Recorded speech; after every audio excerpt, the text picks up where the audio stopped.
Apologies, everyone. Oh, fucking hell, it's like coming in loud. Oh my god. Ooh. We've had a bit of a fucking day today, and my thing is tummy is exploding in audio. I might need to just turn it down here.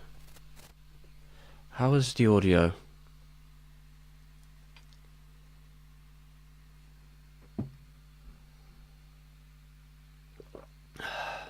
Also, that's good.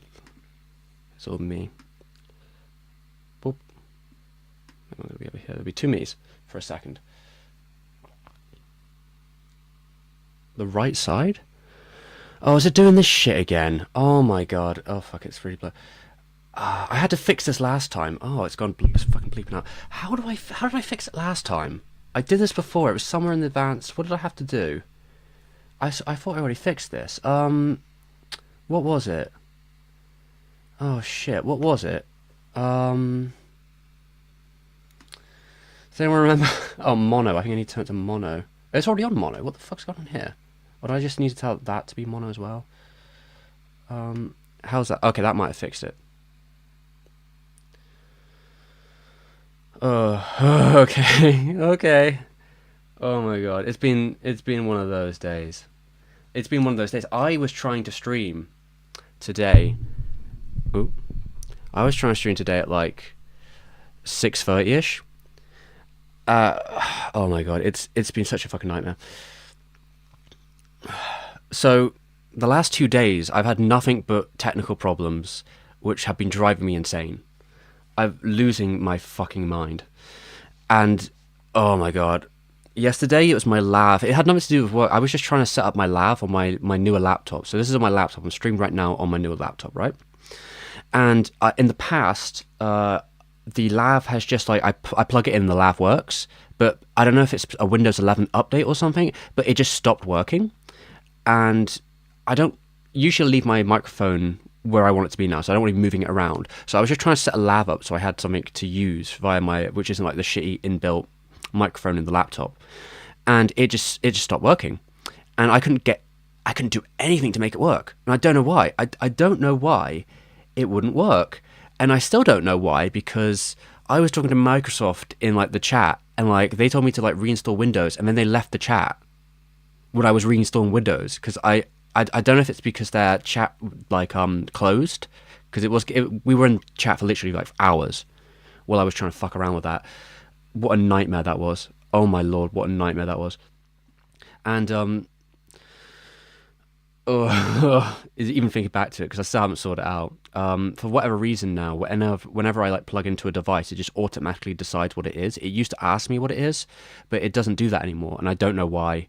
I don't know why it's made this change. And like I said, they just kind of fucked off when I was in the middle of reinstalling Windows entirely, and I couldn't say anything because I was reinstalling Windows. So that was very cool. So now I have no clue what's wrong. I guess my system is, I mean, it's not broken, I guess, but like that was.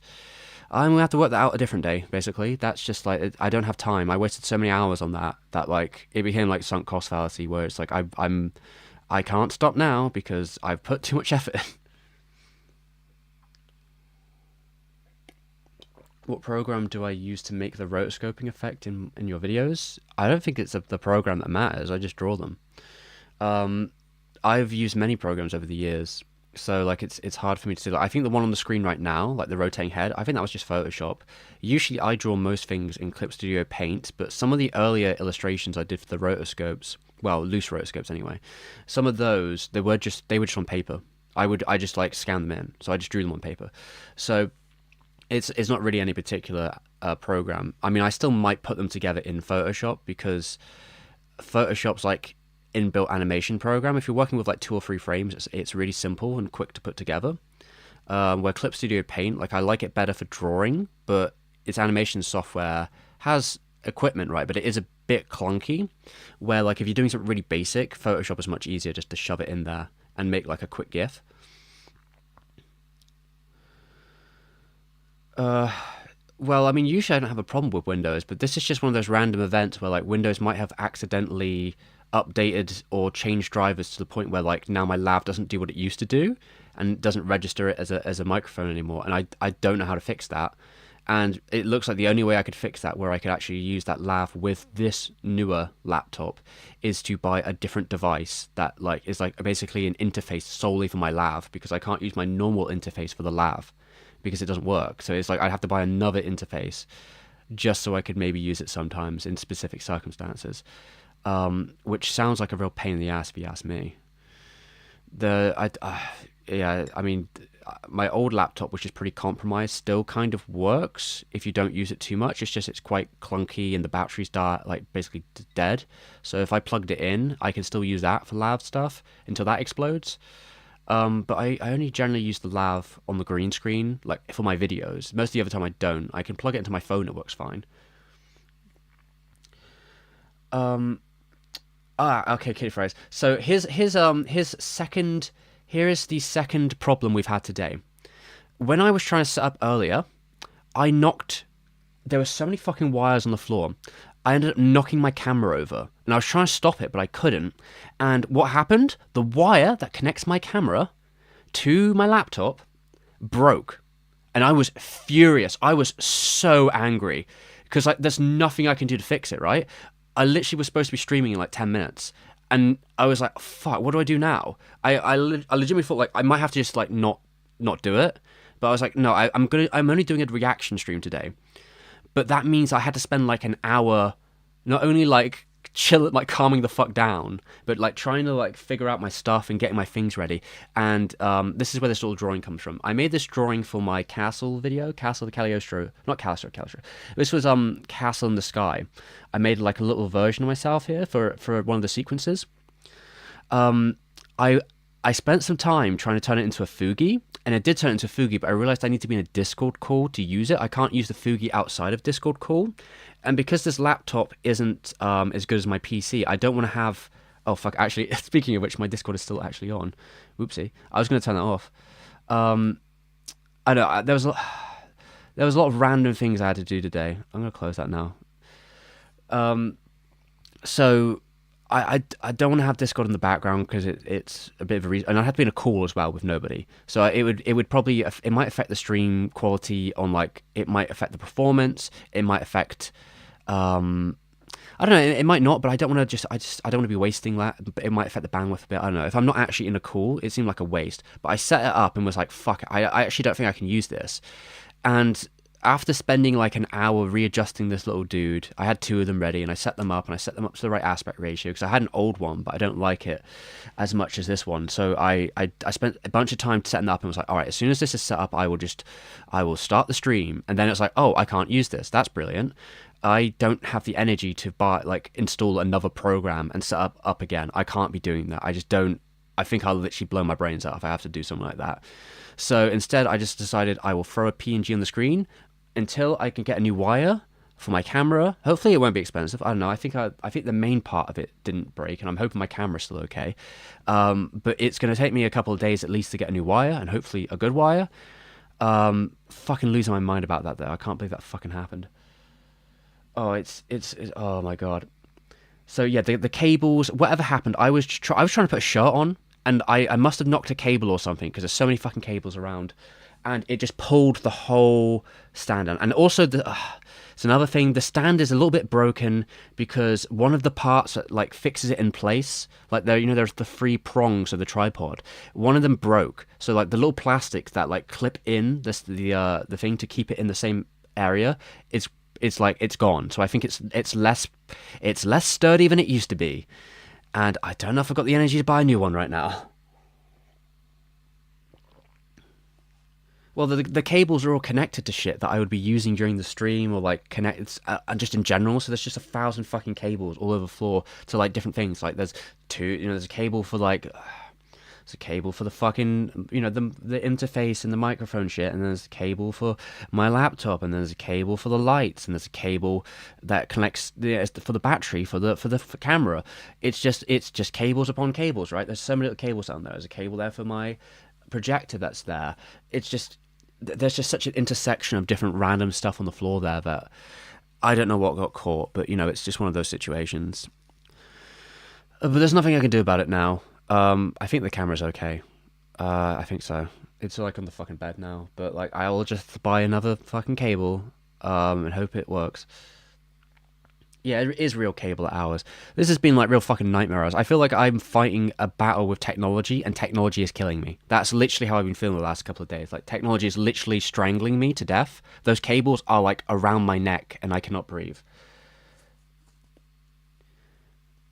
Um, it was ache. Well, I don't know what pushed over my fucking tripod, but I think it was a cable. It was something that was going on there that got knocked for some reason, and then yeah. I is literally I have no cables, no screen. Anyway, everything doesn't seem to work, and then I just spent like another 10-15 minutes trying to get VLC working to do the reaction. I also was looking for I usually have that Sonic Adventure 2 music track. I downloaded it onto this laptop. I've lost it. I must have accidentally deleted or moved it, but I can't find it. So I was like, all right, I'm just setting up the stream. Let me find the audio clip. Oh, it's not there. Another thing that's not working today. Another thing that isn't working. Nothing is working right now. I'm hoping this will work because I've set it up, but I had to go through 3 different setups to be like, all right, which of these would be the best way to show this video on stream with the least problems for me. And some of them weren't working, and then other ones was like, oh, I can't hear it, and it was just a whole thing. It's been a bit of a day. It's been a bit of a day or days, you could say. It's all been fucking happening. Not to, what did I do? I spent ages earlier trying to set something else as well, because I was like, I'm going to prepare for the stream, and I spent ages trying to set something up. I guess it wasn't ages, but I think I spent some time just trying to like get something correct, but I can't even remember what it was now. That's where my brain is right now. I'm so fried from all this shit that like I can't even remember what I spent all that time earlier pre-setting up. What was it? Oh, maybe it was the thumbnail. I actually made the thumbnail for this, but there was probably something before then. I don't know. It's been a day. How's everyone doing in the USB extension cable? The cable that broke is, how do I explain it to people? You know, when you connect a camera to a laptop, right? You need the sort of like the transfer. I can't remember what you can call it. I think mine's what the fuck is it? I think mine's an Elgato, but like you get much cheaper ones, right? But you need a specific wire that goes from that's HDMI to the output of your camera. I think mine it might be mini. It's mini or micro HDMI, but you have to be careful because they're not the same thing, and only one of them works on that camera. So I need to figure out. I need to remember which one it is before I buy one and it's the wrong cable.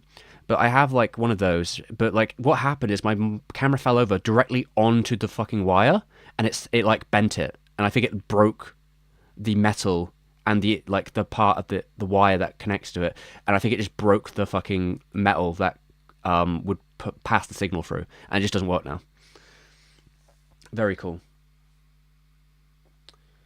I can't wait to post the reaction. Yeah, very nice. Yeah, it's a capture card. Oh no, it's been a fucking day, is what it's been. It's been a fucking day. Okay, I'm gonna put a little goal here. Let's see. Please, the next 30 minutes, I'll buy a new cable. There we go. It's time to start e-begging everyone. It's because I need to buy a new cable. If anyone is so willing to throw a couple dollars so I can, well, whatever it is, whatever income. So because I can't remember how much that cable was, but I bought a nicer cable last time. That's a bit longer and it was thick and it did not save itself from getting completely bodied by gravity. So, you know, what can you do? I think my camera still works. I think it still works, but I didn't check it too thoroughly.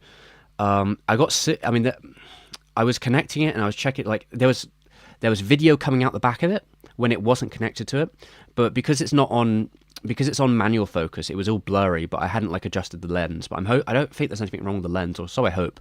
I guess I'm not in a place right now where I can deal with that. Like if I broke my lens too, I think I would literally throw myself down the stairs right now. So I'll worry about that a different day. Thank you, Kitty Fries. I appreciate that. There's only one plush, unfortunately. Running a campaign for plushies is very difficult, and I probably should have went with I probably should have went with like the Moe girl or something. I think if you're going to sell a plushie, it's usually best to sell like a cute animal or like, you know, like a Fumo of like an anime girl, like a Not Ray or something, or maybe even a funny Miyazaki might have been a good one.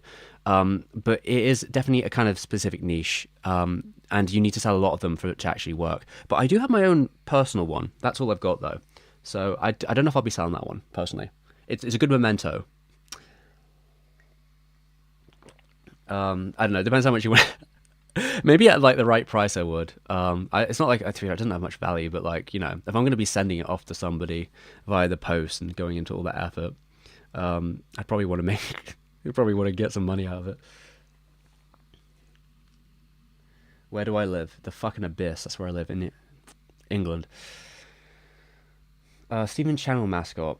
I did actually draw one up once, but I don't think I ever ended up using it. I don't know if I liked it in the end. But I've got like the tiny little Steven here, but like yeah, I think sometimes it's better to have something a bit more marketable with myself.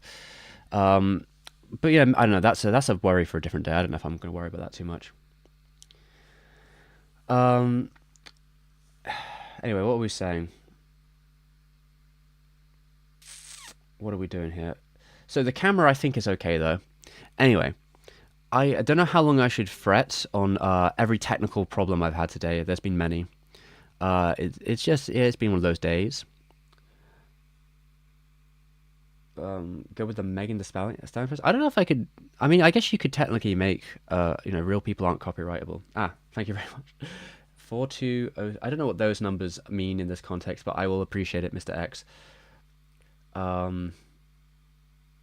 don't know what to say about those numbers. But yeah, I'll take the money for the new cable. But yeah, until I also set up the little program where I can do the PNG tuber properly, where it can actually change my voice. She made one with Popeyes as a collab. Oh, that's kind of cute. Oh, okay, I get it now. Sorry, I don't know how I didn't register that one. I looked at those numbers. This is how like fried my brain is right now. Where like I looked at those numbers and I was like, that's just a random bunch of numbers. I don't understand what those numbers mean. I mean, I didn't even register they were like the meme numbers.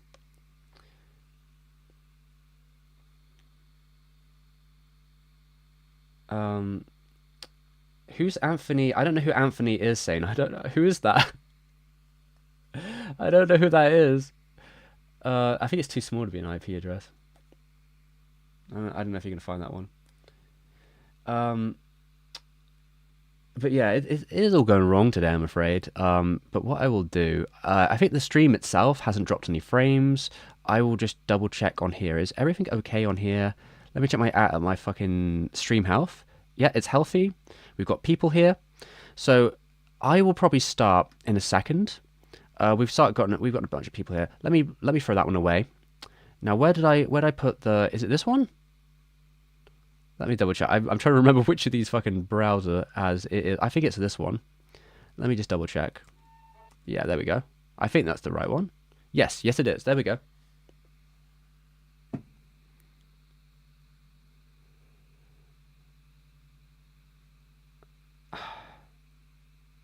This wasn't the stream? What do you mean? I mean, I'm going to be watching someone else's video today. I think someone in my Discord asked me about this video a while ago. And the thing with this video is it's fairly... How would I put it? I don't know if I want to be extreme with this, but I would say it's fairly well put together, like, editing-wise. But it has a lot of... It got very big. This is the only reason I'm probably making this video. Most days I'd probably be like, yeah, whatever, okay. But this video, I think it ended up getting like 2 million views or something like that. But while it does like deal with a couple of the issues within the industry, it does bring them up in like a general way. It has some issues here in terms of like it falls for a couple of like misconceptions that are very predominant within this space and the industry in general, which are not true and are not helpful when talking about this situation in terms of like exploitation in the anime industry. And I don't think they help the case. And I think a lot of them are kind of lazy, and I think that they kind of push the blame, or they move bits of data in such a way which are just not helpful for the conversation. I think it's important, if we're going to have that conversation, that we have it more broadly, where like I can agree with like the general outline of this video. I think I can kind of agree with it to a degree. I think the solution they've came up with, I completely disagree with. I think it's it's just no, it's not the way you would do this. And some of the way they got there, like the history, is a bit wonky, and some of the admiration for certain talents, I think, is probably ill placed for this topic. But I understand that these figures are people, they're ones that a lot of people really like their work and obviously have a lot of admiration for them. But I don't know if they are the people you should be picking up as the people fighting for the rights of people in this industry when they, categorically have people telling you they were actually maybe not so good on this topic. But yeah, thank you, Shinji. I've been in the basement. Well, that's weird. I don't have a basement, so I don't know how the fuck you're in there. You're just in the fucking ground at that point. I this time I will save the VOD and it will go. All right, so people who don't know, I do have a second channel, and I don't know what. For a while, I was thinking of streaming on there, but I need to get it to like monetize first. So I might, in the future, if I ever get that channel monetized, I might move streaming completely over there. But I lost the password for it, but I found it, and I plan to probably just edit the sequence of me reacting to this video, and I might add a couple of like bits and pieces on the screen because I have a citation document which I can probably link to at the end of the stream or something if I can find it. It's somewhere around, but I probably won't be putting them on screen because I just didn't have the energy to set that up. But I have them on hand that I can link to people later on as a document, and I can reference some points where like the evidence is not with this person. Unfortunately, they do have citations, but they're very messy and they're very hard to like manage. I don't really understand their methodology with it. Like, I don't understand how they've ordered them. And there's a lot of times where they source Wikipedia, which is a massive no-no. Like, there's no point of sourcing Wikipedia, a constantly edited document, instead of just the citations on there. Like, if you're going to make a citation document, at least make it useful for people, because Wikipedia is not a source you should be trusting. It's where you're going to get this kind of like bad info from. Did I see the Akihabara video by Paulson's like if any? Yes, that's a good video. Yes. That was a fun little video. I remember talking to Joe about that before it came out, like the topic at hand, because I thought it was really interesting. Because I don't usually keep up with Akihabara outside of like the last time I was probably thinking about Akihabara in any like sense of a show is probably fucking Digicarrot. But Digicarrot is like, except for the new series, which doesn't really mention anything about a decline in Akihabara, it's kind of just the back dressing, right? So you don't really get the concept of how Akihabara has changed in the last couple of years or decades, and how that's been affected by certain things. Yeah, well, this is the issue here, and if the chat wants, if everyone's cool with that, I can start the video and we can start going, and I'll try and set, because I'll be working kind of like, it's gonna be very very from the hip right now, but I know what I'm talking about. At least I know from experience in working with other people's channels that like usually a blind reaction isn't the most helpful if you want to do something a bit more constructive or give feedback or critique a video. You probably do want to watch it first, get your research down, get your points down, and then have something to do with it. This video isn't that long, so I probably will go through the whole thing, but I've kind of prepared to like talk about this topic.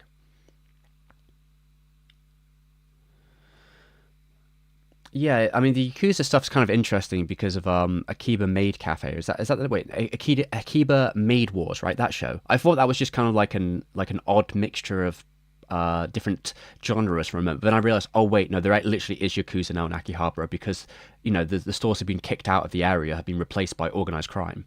And it's like, oh, that's what the show might be about. Oh, okay, that's a bit more sad actually. That's a bit more bleak. WordPress potentially could be a better source if the people on WordPress are actually citing things, if they're actually saying where they get their information from, they're actually giving you links, then like that could be perfectly fine. I mean, Wikipedia tends to have sources. You just have to click on the source. The number's right there.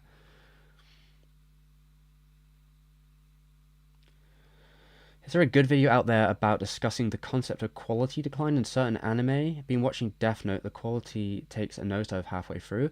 Probably not, because I don't think that people on YouTube are the most qualified nor measured group to talk about how anime may change. Now, the obvious reason to me why, a show like Death Note might start not looking as good in the second half is that it ran, as far as I remember, I was watching it at the time, but I was 12, so take this as a grain of salt.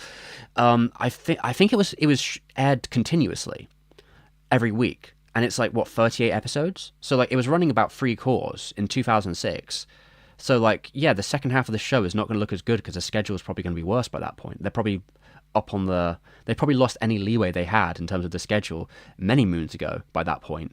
So like they're working with much more limited time and a worse schedule, and probably with all other mess of things happening at the same time, which is probably meaning that they might end up outsourcing more episodes to different studios.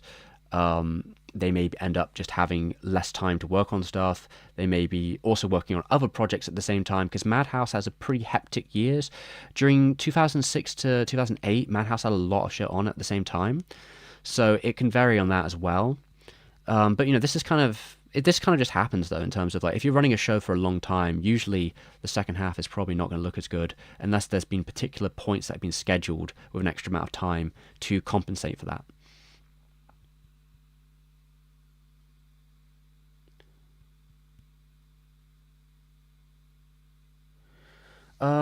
I will not record a separate video on this topic because I do not care enough to. If this one, I don't think is really worth it right now. If I would have to think about how it, because I would rather make a video on the subject than make a structured response video to it, because this one is kind of, to me, I have problems with this video, but like I don't feel like a burning hatred or anything. I don't know. There might be a video next week where I feel more strongly about, which maybe one day I'll make a video on the subject of. But we'll see when we get to that reaction, all right? Yeah, like there's a lot of factors there. I think it also, like, you have to play a game of conjecture when it comes to any anime where like things start looking worse later on in the series, because unless you literally have staff being like, yeah, this is what happened, you are just kind of guessing. But I mean, it's a fairly decent guess to go with, like, yeah, 3 cours is really difficult, especially in 2006, the year where statistically more minutes of anime came out in 2006 than any other year in history. So you're thinking about how busy the industry is at that point, and you think about running a show that's 3 cours at Madhouse, then I don't know. To me, it kind of all like, yeah, of course it's going to be a difficult one. Of course, it's not going to look better in the second half. That's how I take it, but there could be other factors at play. Anyway, maybe I should start playing this, and we'll kind of like go with it, and I'll see. I will see what people say in terms of, can they hear this? Is it an okay audio level? I think I've got it decreased. I need people to tell me if it's good. Okay. Or maybe I need to turn up a little bit. This incident was a mystery. The big question being whether he did it himself or whether it was staged. It would take the government 4 years to finish their investigation. That after he'd worked 600 hours with no paid overtime in a week where he couldn't even go home, the man had ended his life, working for one of the most famous anime studios in Japan, which got off completely scot-free. In order to know what's even worse, how much coverage do you think this got, given how popular anime is? The lines are like 5 hours. Earthquake, we're all fucking dying. So I mean, like, I think the editing is fine. I think it might be. I mean, I guess it's a preference. I think you could argue it might be a little overdone on the editing. There's a lot going on the screen, which I don't know if is wholly relevant, but you know, it's fine. Like, I can appreciate the After Effects comping, but it sometimes throws a lot at you, like a lot of stuff going on here, a lot of quotes and stuff which aren't told where they're from. I think that's a problem, to be like, where is this information coming from? What are we doing here? You've been staring at the truth for years. It's just been one click away. Okay, I need to check the chat. No one's telling me, is the audio okay? Can people hear? A new horror anime was released, featuring a group of orphans being I will pause for a second, because this is the next part of the video. But yeah, one of the key points I think I wrote down in my document is, when you have a lot of visuals on the screen, it can be fine, but when you have like a lot of visual information thrown at an audience, it's easier for them to kind of like be sort of almost, it's like a bit, I don't know if I would say gish gallop, but you know, it's kind of like you're throwing a lot at people at once. They're trying to take it in, they're moving from topic to topic. It's harder for them to be more critical of the information you're throwing at them. That is what I would say. Wait a minute, let me redo my chat because I think it's stopped working. it's a little too slow. Oh, a little too low. Let me turn it up. Yeah, sorry, my chat stopped working. I see a bunch of people are actually telling me, but I couldn't see them. Where did that stop? I can turn it up if you want. I'll turn it up then, right? Is that where we're at?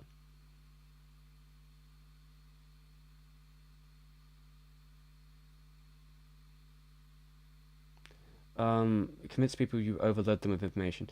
Yeah, Jesus, this guy's sound mix. Yeah, I mean, sorry about the sound mix. I mean, there's nothing I can do about whatever the sound mixing they had is. I mean, obviously they spend a lot more time editing than sound quality. I've heard worse sound editing, frankly. So I'm not gonna fucking rag them on sound editing because I don't even know if I'm even the best at that either. You do your best. But it is a bit of an awkward one to do. Especially, I remember when I started out, it was not exactly something that came natural.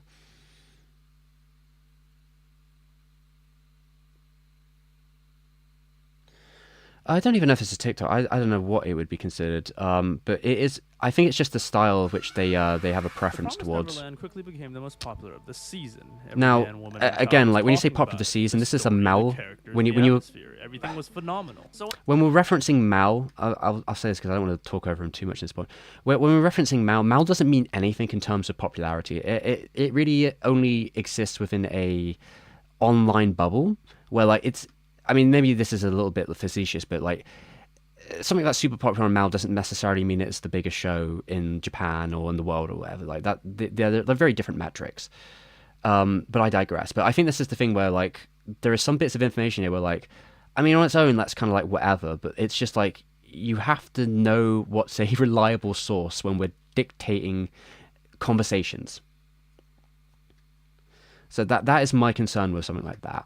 when The Anyway. Promised Neverland Season 2 was announced in early 2021, anime fans expected nothing less than an epic sequel to the story that shook the winter of 2019. But that's not what they got. I just finished watching episode 6 of I Promised Neverland fucking season 2, again, and it is bro, the most abominable, putrid pile of dog shit I've ever second bro, season of The Promised fucking Neverland reactor was streamer is bad. not a source, okay? Really I get that bad. that's What a happened sentiment in that people second didn't like season it, quickly okay? became one of the biggest mysteries of 2021. I How mean, could such a popular series I don't know if this suddenly has turn anything into to do such with a dumpster exploitation fire? Was the necessarily, animation though. studio just inept? Was it higher up corporate pressure? Was the manga artist pulling the strings? I mean, the Nobody manga knew, artist did and virtually allegedly have nothing some was said about role it. in that, but Overshadowed by the other two series Studio Cloverworks made in 2021, The Promised Neverland Season 2 was seemingly thrown out the window as if the entire series was a failure. As if the first That's season wasn't a mega popular definitely success. not what As if happened. The studio was in debt or something. Every studio's in debt. As fans were finishing up Demon Slayer and Attack on Titan Fucking Season hell. 3, I'm sorry, but it's like every studio in the anime industry is in debt. Cloverworks is not like unique, and like having multiple projects at once is not like unusual for a studio, but they tend to be done by different like groups. They tend to have their own like usually it can depend, but like usually you kind of like for a project will have its own set group of animators. It's hard to say if like Wonder Egg had anything to do with this show being that like there are so many factors in production that like I don't think we can. I think it's completely conjecture. But like this is the problem with like using Wikipedia, using streamers as a vibe. Like I remember hearing it generally wasn't well received broadly for myriad reasons. I don't know if animation was one of those reasons. I thought it was more the story, but maybe the animation isn't as good as the first season, which could be to do with scheduling, could be that a lot of the people... The thing with an anime project, right, and this is kind of important to realize here, is season 1, you can get all these people together and it can be like lightning in the bottle, right? All their schedules come together, everyone comes on the project, and you get like a lot of people who are passionate, and maybe you get like a lot of animators in. It's like, oh, we prepped it, we planned it ahead, we've had all our pre-production time to plan everything, we've grabbed everyone here, and all these schedules are open right now, and they've came and we did season 1, and it went banging, and then it's suddenly like, oh, well, season 2 comes around, and it's like, oh, everyone's like, oh, we're sorry, we're busy, we're already booked. Oh, sorry, I'm busy, I'm booked. Because, like, so much with freelancers, right? So it's like, maybe you've got your salary workers. If I don't know how many Clover salary animators they have. Of course, those ones might be on different projects. But, like, you might... There could just be a case of, like, yeah, they couldn't get the same animators as the last time. They couldn't get a lot of those people to come back because they were working on something else. It's an industry which is... the speed of which is pretty intense. Schedules are always moving, especially with freelancers. And freelancers are notably very flaky in general when it comes to an industry, especially the good freelancers, right? Because they're always in demand. So like there's so many factors there that could have changed the propulsion there. And I don't personally, I wasn't planning to go in a deep dive for fucking some random show that came out several years ago and like what really went wrong, because like I don't think it matters what actually went wrong. But it's just like this way of framing it isn't necessarily true. It could be part of that. Like exploitation is a part and it is a problem, but I don't know if it was like a unique issue in this situation. I mean, One Punch Man is actually kind of interesting though, because One Punch Man's issue is that like the original staff were just really, really great, and it was just incredibly lucky that they got them all together at that point.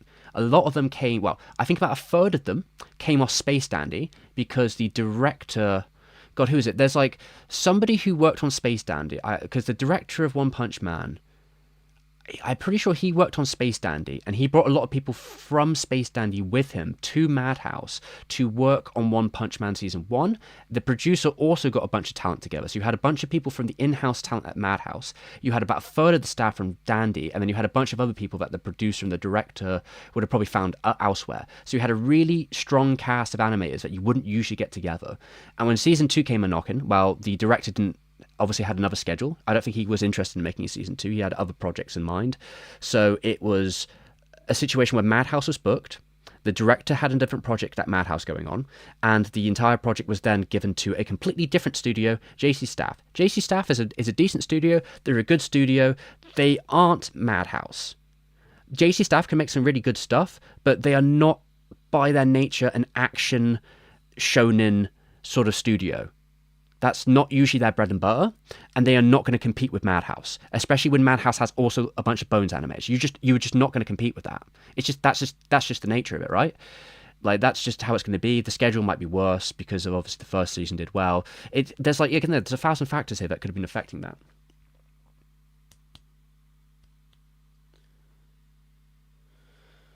Yeah, so like, yeah, he was working on Boogie Pop, right? That would be also at Madhouse, I'm pretty sure. Yeah, it's not with Natsume, was it? But yeah, he was like, again, he was working pretty heavily on Dandy, and Dandy had also a very special selection of animators who then a good portion of them ended up moving with Natsume onto his next project.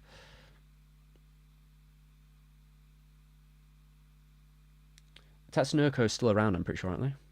Sorry, the heart emoji is in the way of whatever you were saying, Detective, so I can't actually see. Anyway, let me keep going with the video because I've gotten into a bit of a tangent there. Something odd. I'll let him talk for a bit. Not only The Promised Neverland, but also Darling in the Franxx and Bunny Girl Senpai in the same fiscal year, the studio had made no profit. In fact, they were 7 million yen in the hole. Darling in the Franxx was because as the anime industry reported A1 Pictures.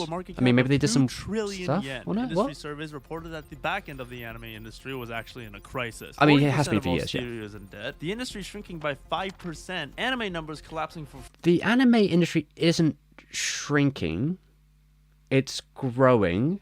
Maybe he's talking about the studios are shrinking, but the actual broader anime industry is not shrinking at all.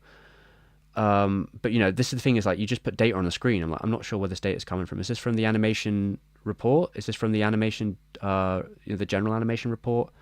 The anime, what do they call it? The anime studio industry report they do every year. Is that where this is from? This is where it'd be good to have that on screen so I could actually tell where there's a. I mean, I know for a fact in the background that blurred shit, that stuff in the background is all from the animation report, because I recognize those graphs. I don't recognize the graph in the middle, so I don't know if that's still from it. I assume maybe it is. There might be. This is the problem with it, right? And he does have a source document, but I don't remember this actually having a direct source that's like blatantly in the document. So yeah, Frank says trigger in A1. I know that, but like I thought we were talking about JC. Are we talking about Clover, aren't we? I don't think Clover had anything to do with A1 pitch. I don't think Clover had anything to do with Darling in the Franxx, did they? Or am I misunderstanding what he just said? 4 years. Did they work on that too? Maybe they did some work on it? And what seemed like an endless stream of employee horror stories. It was so bad. Okay, again, like that's a lot of information to throw at someone, and I don't know where that came from or what that was supposed to be saying. Something that anime had actually done to itself. In the 1960s, the manga This is anime where I industry start got getting into a civil big war. Specifically, problem. This man, godfather of Mongo Osamu Because Tezuka, this information thought he's Japan's about to biggest tell animation everyone studio was is a load of shit. bullshit. Tezuka was a massive bitch. Feeling like he had no control over his story and the production process, Tezuka decided to build his own anime This studio part's from true. the fortune he made and take the direction of anime into his own hands, eventually arriving at his crown jewel, an anime adaptation of his manga masterpiece, Astro Boy. I'm sorry here, but like, anyone who knows anything about Mushi Pro production would not say that Astro Boy is like the crown jewel of Mushi Pro. Mushi Pro, while it was working, had some really interesting and groundbreaking shows and movies, which were much more interesting from an animation perspective than Astro Boy was, their first project. Astro Boy is very formative, we all know this, but like, let's be real about it. Ashino Joe is a much more visually interesting and captivating show than the original Astro Boy is. Let's not pretend, okay? Or we could talk about Dororo. We could talk about Belladonna of Sadness.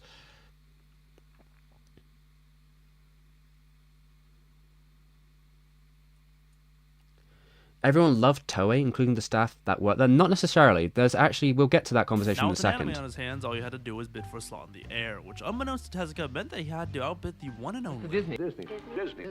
I don't know where he's getting this information from either. This is confusing me a bit because Disney was not in the conversation when Astro Boy was coming out. Maybe in the American slots, but I don't think that's how it works. Because I'm pretty sure...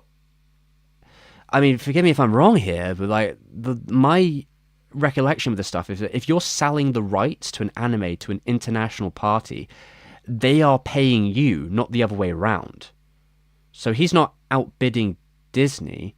He would have been outbidding people in Japan, where Disney isn't really a deal in the 60s. It's not. They're not really in the table. The government to see if they needed any money lately. Faced with the challenge of having to financially outbid Disney, So, in like, order to I air don't- anime to the public, I Tezuka don't know what the realized fuck he's something talking about important. here, I'm He might sorry. not have been as rich as Disney, but he had bigger balls, Maybe. I don't know. and so he decided to take the age-old financial advice of if you can't buy it, That Amazon is not a source, then but go okay. into debt for it. A lot of debt. No, that's Like, not what think about how you're happens. gonna pay it. Luckily, since That's not what Astro Boy happens. was already But popular in Japan, and Tezuka decided to push. again, it's like, all right, so we have a quote on the screen. Where's this quote from? Many of the animators were shocked at the amount they had in such a short amount of time, amounting to a frame a picture a day, thinking it was impossible. I mean, this could be a real quote, but I do not recall where this is actually from. Maybe it is from fucking Helen McCarthy's book on like Tezuka from like a decade ago. Maybe it is from Anime History, or like a paraphrased quote from Anime History. Maybe it's from Wikipedia. That is the problem with such a thing, right? For the unheard of rate of an episode a week, Tezuka managed to turn his smart financial decision into billions of dollars of profit. Again, that's Wikipedia again, so I'm going to assume that that quote a second ago was from Wikipedia, which is the problem I'm talking about here. That's just Wikipedia. I can see the citation marks and the blue. This is Wikipedia. Why are you showing me Wikipedia? Merchandise. Faced with that amount of money, other animation studios quickly conformed to this weekly schedule, using Tezuka's refined techniques to kind of cheat the animation process. Okay, I do want to say a couple of things, right? So the the animation industry in Japan did not randomly appear in 1962 or 3. I think it was 1963, was it? I sometimes forget this date because I think it's somewhere, but it's one of those dates, right? I think it was either late, one of the two. But anyway, it doesn't really matter too much about it. The issue here is limited animation was not created by Tezuka.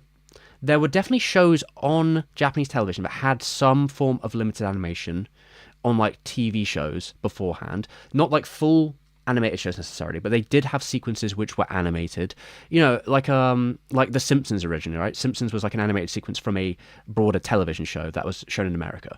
So these things did exist. There was an animation industry before Tezuka, and limited animation is not exactly strangers to this industry, was not strangers to the American industry, right? He had a specific way of doing it in terms of like, he had a basis for the stories we're talking about. He owned the rights to a bunch of stories that he drew himself, and he had these manga panels which they could probably use as a rough guide to their storyboards, and then he had a rule of like, let's just do a couple of pieces of like a couple drawings. We'll really cut down the amount of drawings we need to present it to the television, and use other limited To make techniques. it easier to upload every week, Right. Tezuka to the god of anime, as well as manga. It's a spicy title. There's only one problem, though. Astro Boy looks like this. That night, at the Institute of Science, Modern anime looks like this. Incorrect. Well, no, like Astro Boy has different stages, right? There are episodes of Astro Boy which are more impressive than others, especially at the beginning. It can be quite rough around the edges. There are definitely parts where they have a couple more interesting cuts, but Mushi Pro as a studio was not one that was just like, we're just going to do a couple frames. Like, if you look at any other Mushi Pro production, especially as the years go by, they start getting really good at being experimental, at using interesting cuts, using angles, and using directing to their advantages. Like, the industry of anime as we know it was defined by Mushi Pro staff learning and experimenting within that system. That like, weekly upload schedule has not changed. In addition, but the weekly schedule. I do want to say, like, this, Tezuka did not create a weekly schedule. The weekly schedule and the way it's formatted in anime, it's definitely a problem. But Tezuka did not create a weekly format. TV shows are shown weekly. Manga comes out weekly. There is a industry of weekly byproducts. And the reason something come out weekly, like what Tezuka is doing, is it's the most advantageous for him at the time to be doing it that way. But usually cartoons were all animated in batches and then released. But Tezuka was kind of more like, oh no, we'll just keep going. I think that's kind of part of his like routine here.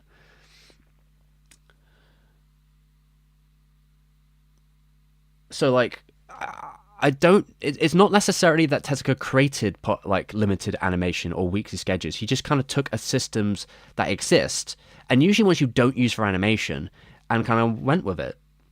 But, like, you know, it's not like animation on a weekly basis didn't exist beforehand. It's just that, yeah, usually you would animate all in batches, then go. But I think Tezuka used the idea that he can be like, no, with my new technique, I can do more episodes, and you don't have to wait for another batch to be finished. I think he used that as a leg up in the thing, that because the original Astro Boy series ran for like 170 episodes or something straight. It's pretty impressive, right? Mostly straight. I think it was mostly the whole time just running. There might be some breaks here and there. I forget in terms of like holidays or whatever. You know, sometimes it's holiday, but I think it was pretty consistently running, which sounds to me like a horror show. But you know, to each their own, I suppose. Not every animation studio could just go into hilarious amounts of debt. And while TV stations, Tezuka didn't go into debt though. I think this is something that's probably worth bringing up. Most people don't know this. Tezuka actually didn't go into debt by the time Neon Genesis necessarily. rolled around, anime was just getting way too expensive. Expensive. Again, this is just not true.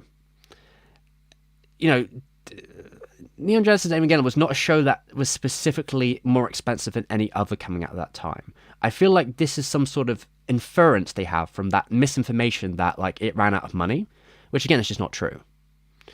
You know, Evangelion probably had the same kind of money that most TV shows would have had at that time. Just the general same kind of like resources. I don't think it was unique. It was not like it was most TV shows in anime, back in the day especially, there's comparable levels of money.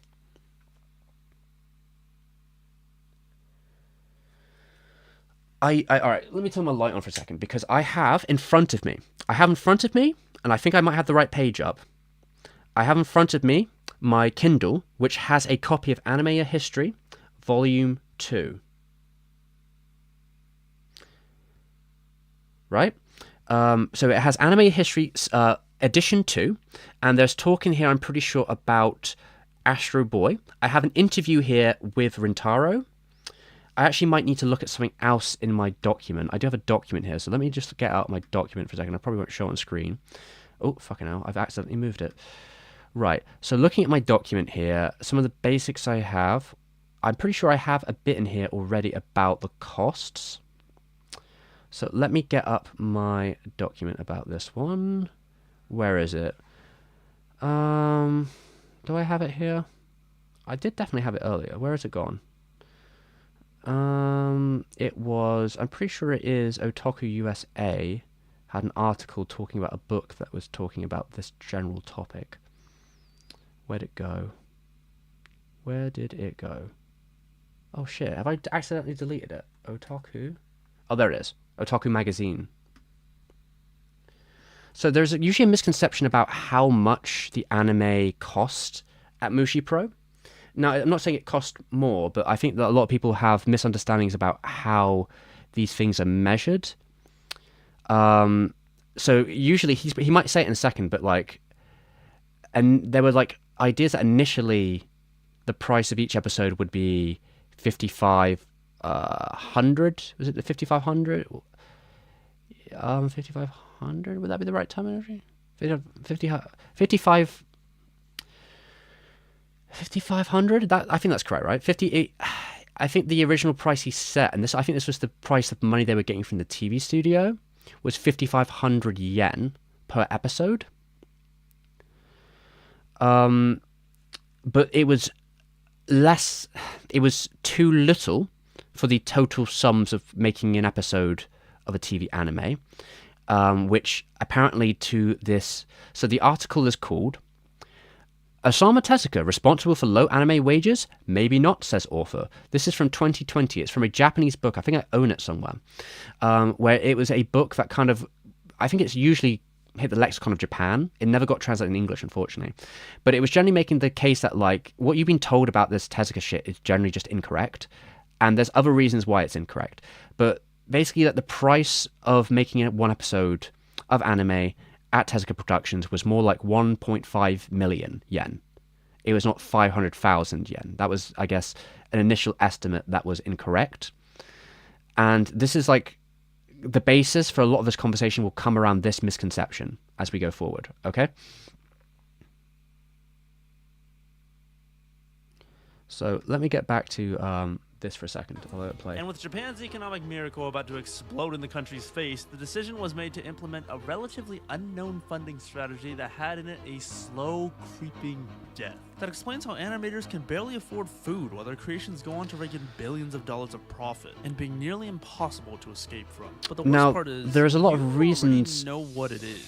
for K-On! that. Is a slice of life anime involving I don't know what high K-On! is school gonna roll, girls who make but okay. a band called the Sakurako K-On! The Pretty cute show, reasons but when I that watched it for the happened first time, I found something are maybe really different than what he's besides about the to fact say. that Mio overrated Ritsu best girl. In the opening of every episode, Yeah, every if I could have got my single PNG clip of text would tuber appear on going, screen I would. without fail that I would made have, me but I question couldn't get it my working right now. sanity. Here, see if you can spot it. What are we looking at? Okay. There. The show about the fictional Sakurako Keonbu was produced by the Sakurako Keonbu. And once I saw that, Production it was like committees. the floodgates had opened. Nier Automata, Land of the Lustrous, Anohana, even The Promised Neverland. Nearly every single anime I will had give this him weird credit for at little least text at the understanding end, what a and then production committee some is. just didn't include it. And with how anime credits are structured, the But most important people came at the I end. So what think was more that important than the way he, animation if I remember right, the way he studio, talks anime about this director, might and not be even the quite original right. author? Remember when I brought up Astro Boy and Chainsaw Man? Well, let me ask you something. What's the actual difference between these two anyways? More I think it would be a waste of time to talk detail? about More the good differences stuff? between I mean, these two okay, things. This picture probably took longer to draw, but aren't animation studios made up of artists? Just throw a few on there and it would take like an hour, right? It can't be that hard. Oh No. my god. That's what the problem That's is. not how it only works, is but- there like a million frames in a single anime episode, there's 2D art, 3D That's art, a movie, special not a effects, television. voice actors. There always Music, has been, people who yeah. Plan, stage, direct, scriptwrite, edit, manage the whole operation. Whether it's so employees know what's going on, or keeping character models consistent so a character doesn't suddenly Yeah, this become a is different just race this. the next This has time you always see been them. the issue anime with the production industry for the process is entire history of it. ginormous. So with all these people running In around general, and yeah. busting their asses to make your favorite anime, let me ask you a question: who's gonna pay all of that? 7% here, a loss of 37 points or so. Apple shares are just getting hammered. Making anime is like entering the I'm- stock market. I mean, usually it's the production that When you pay buy a them, but company's okay. stock, you're technically buying It's an supposed to be the ownership studio, I in the suppose, company, but, you which know, means the that you money comes from technically have power productions, over what the maybe company television does. shows, But come on, what are you television gonna do with their 0.1 broadcast. shares of Apple? And we all know due diligence is a myth. Now, okay, forget about all that bullshit. What's the real reason you invest in the stock market? Money. And that, my friends, I mean, is it's what Neon gambling, but Genesis okay. Evangelion did to anime. It turned the entire thing into the stock market, which means that a few girls and a guy with mental health issues no, have that's made it not so what that you happened. could own a portion of your favorite No, anime and that's- even make that's money not what off happened. of it if it does well. Isn't that great? I lied. That's not true. You can't. Because the only people allowed to enter the anime market are people who can pull a Tezuka and spin an anime into $1 billion of profit, which nowadays means you have to be a corporation. And with each anime being infinitely more complicated I mean, than the kind of, last, and but production maybe values skyrocketing with little to stop them. Maybe this is time to talk about how that's maybe now. That's not necessarily the case for all studios. I think there's a lot of information we've thrown at here, and I'm not sure what part to focus on first. Maybe I should start with like when we talk about production committee, right? Anime did not invent the production committee. The production committee is a very common like structure that has been used for years, and even in the anime industry before Evangelion, production committee structures were often used maybe in like bigger movies. Like Akira had a production committee. That came out in 1988. That's quite a while before even Evangelion, right? I'm pretty sure technically Nausicaa had a production committee in that it had multiple parties to finance it. It had Takuma Shoten, it had Toei as a film backer, and it also had was it Dentsu as well on top of. Who else was there? I mean, obviously we would have had the studio Topcraft as well. So there's these 4 different people with money and interest in Nausicaa from what I remember off the top of my head. That is a production committee. Now, production committees generally for TV anime are not good. But they're not necessarily the whole reason of why wages stagnated and went lower. We can get into that a bit more as time goes, because I probably don't want to stop too much for this tangent 100%. But the stock market comparison is a bit nonsense, really, because it's not stock market. It's about it's just like having multiple producers all fund the project to some degree. But that means that the bottom line or the percentages you might get out of it are probably going to be split further as an animation studio, which is the problem, right? It gives you a safety. But again, Evangelion did not create even the TV production committee system. The TV production committee system was created by the recession, by the crash, because companies were more afraid to invest a lot of money. I mean, comparatively, it's maybe not, but just the idea of all that money, like a TV studio or one advertiser, one advertiser broadcaster was feeling the fear of not necessarily having a chance to make that money back. Throwing all that money at once, no one wants to throw all that money at once, I guess, was really the thing. Is that it costs us much money. Do we want to just throw that amount of money into the fucking ether and see if it will do anything? That's the concern, right? And especially when again, people are feeling the pinch. That we're not in the era of money anymore. So there are more concerns about those kind of things, and that's where a system of which protects the general party from one person going bankrupt, and also maybe everyone gets some spoils, came more advantageous in the TV space. So I don't think the stock market really helps as a comparison here, because generally the anime companies are not on the stock market either. Making the entire process an expensive, they're not publicly traded companies. Wait, hold up a second. If production values are going up, then why are 40% of all anime studios in debt? Shouldn't the production committee raise enough money we could go back to cover Mushi Pro wages to and the explain production? this. Well, let me introduce you to one man. PewDiePie.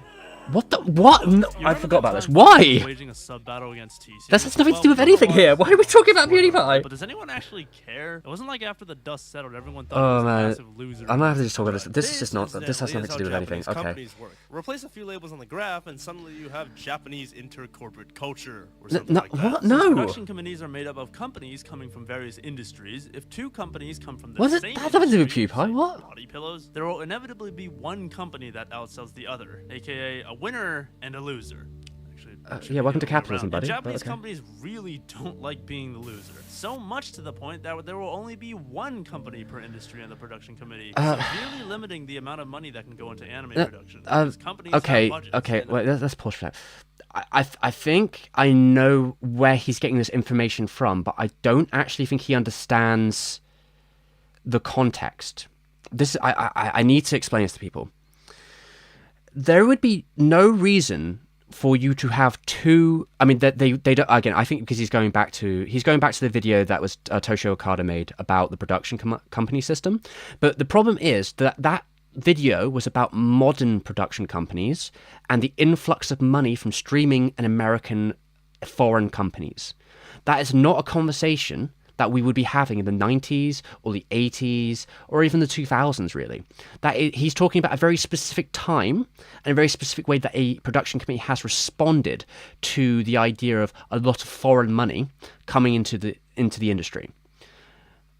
If you think about this going back to the 90s, there would be no reason for you to have 2 music labels on one anime. What would be the point of that?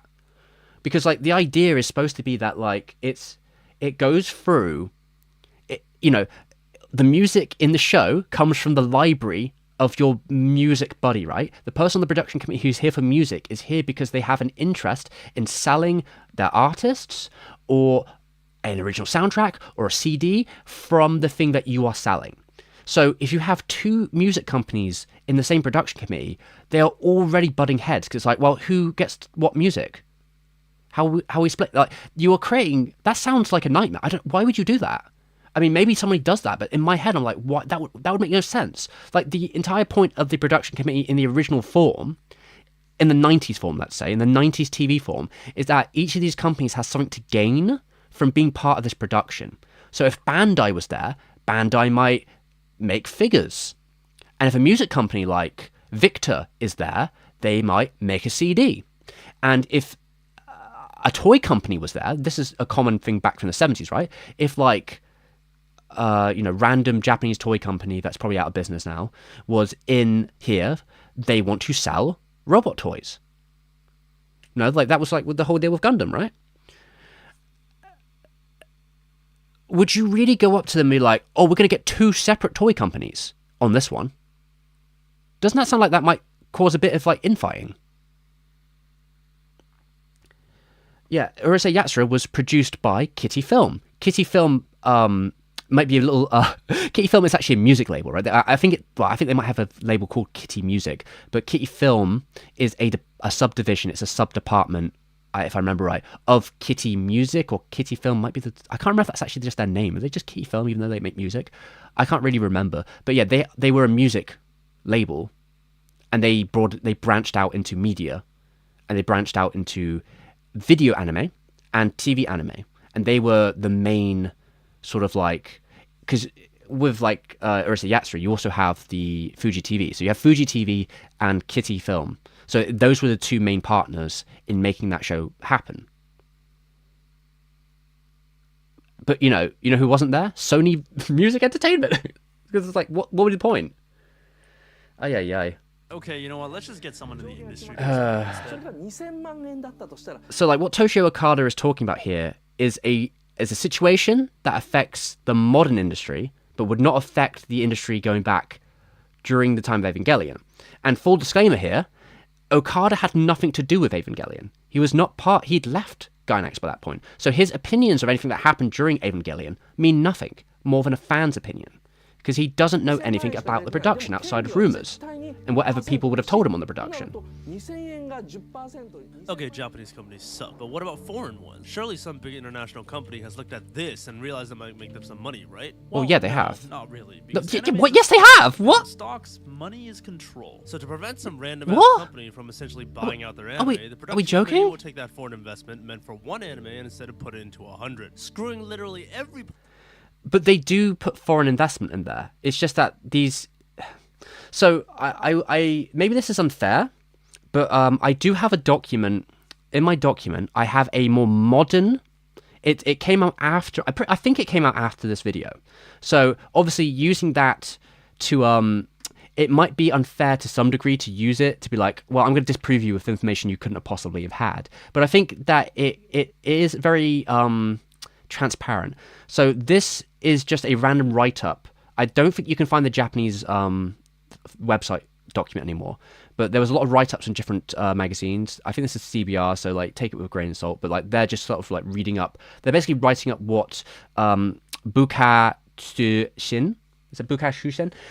The Japanese Agents of Cultural Affairs, that website did a digital sort of breakdown. This is probably Netflix Japan, and they made a report on ways they can deal with the anime industry. But like Netflix is quite engaged in the industry and different studios, right? I think we all could relate. I don't think that's unusual, right? See, I haven't watched this video in a little while. I have seen it many times, but it's been a couple weeks because I planned to do this a couple weeks ago. So I think I've forgotten some bits because I'm getting flashbanged by stuff where I'm like, I don't remember that, but oh my god. So what they said about this is that they've tried to create a more transparent area by making sure that the companies give them back basically like the receipts for everything and where things are spent, where money goes, so that they can like contest or like argue about like they want transparency where the money that they give studios is going in the production, which I think is a fairly reasonable thing to ask for. But there is another thing that they mention here, which is basically what I would call your mask off moment.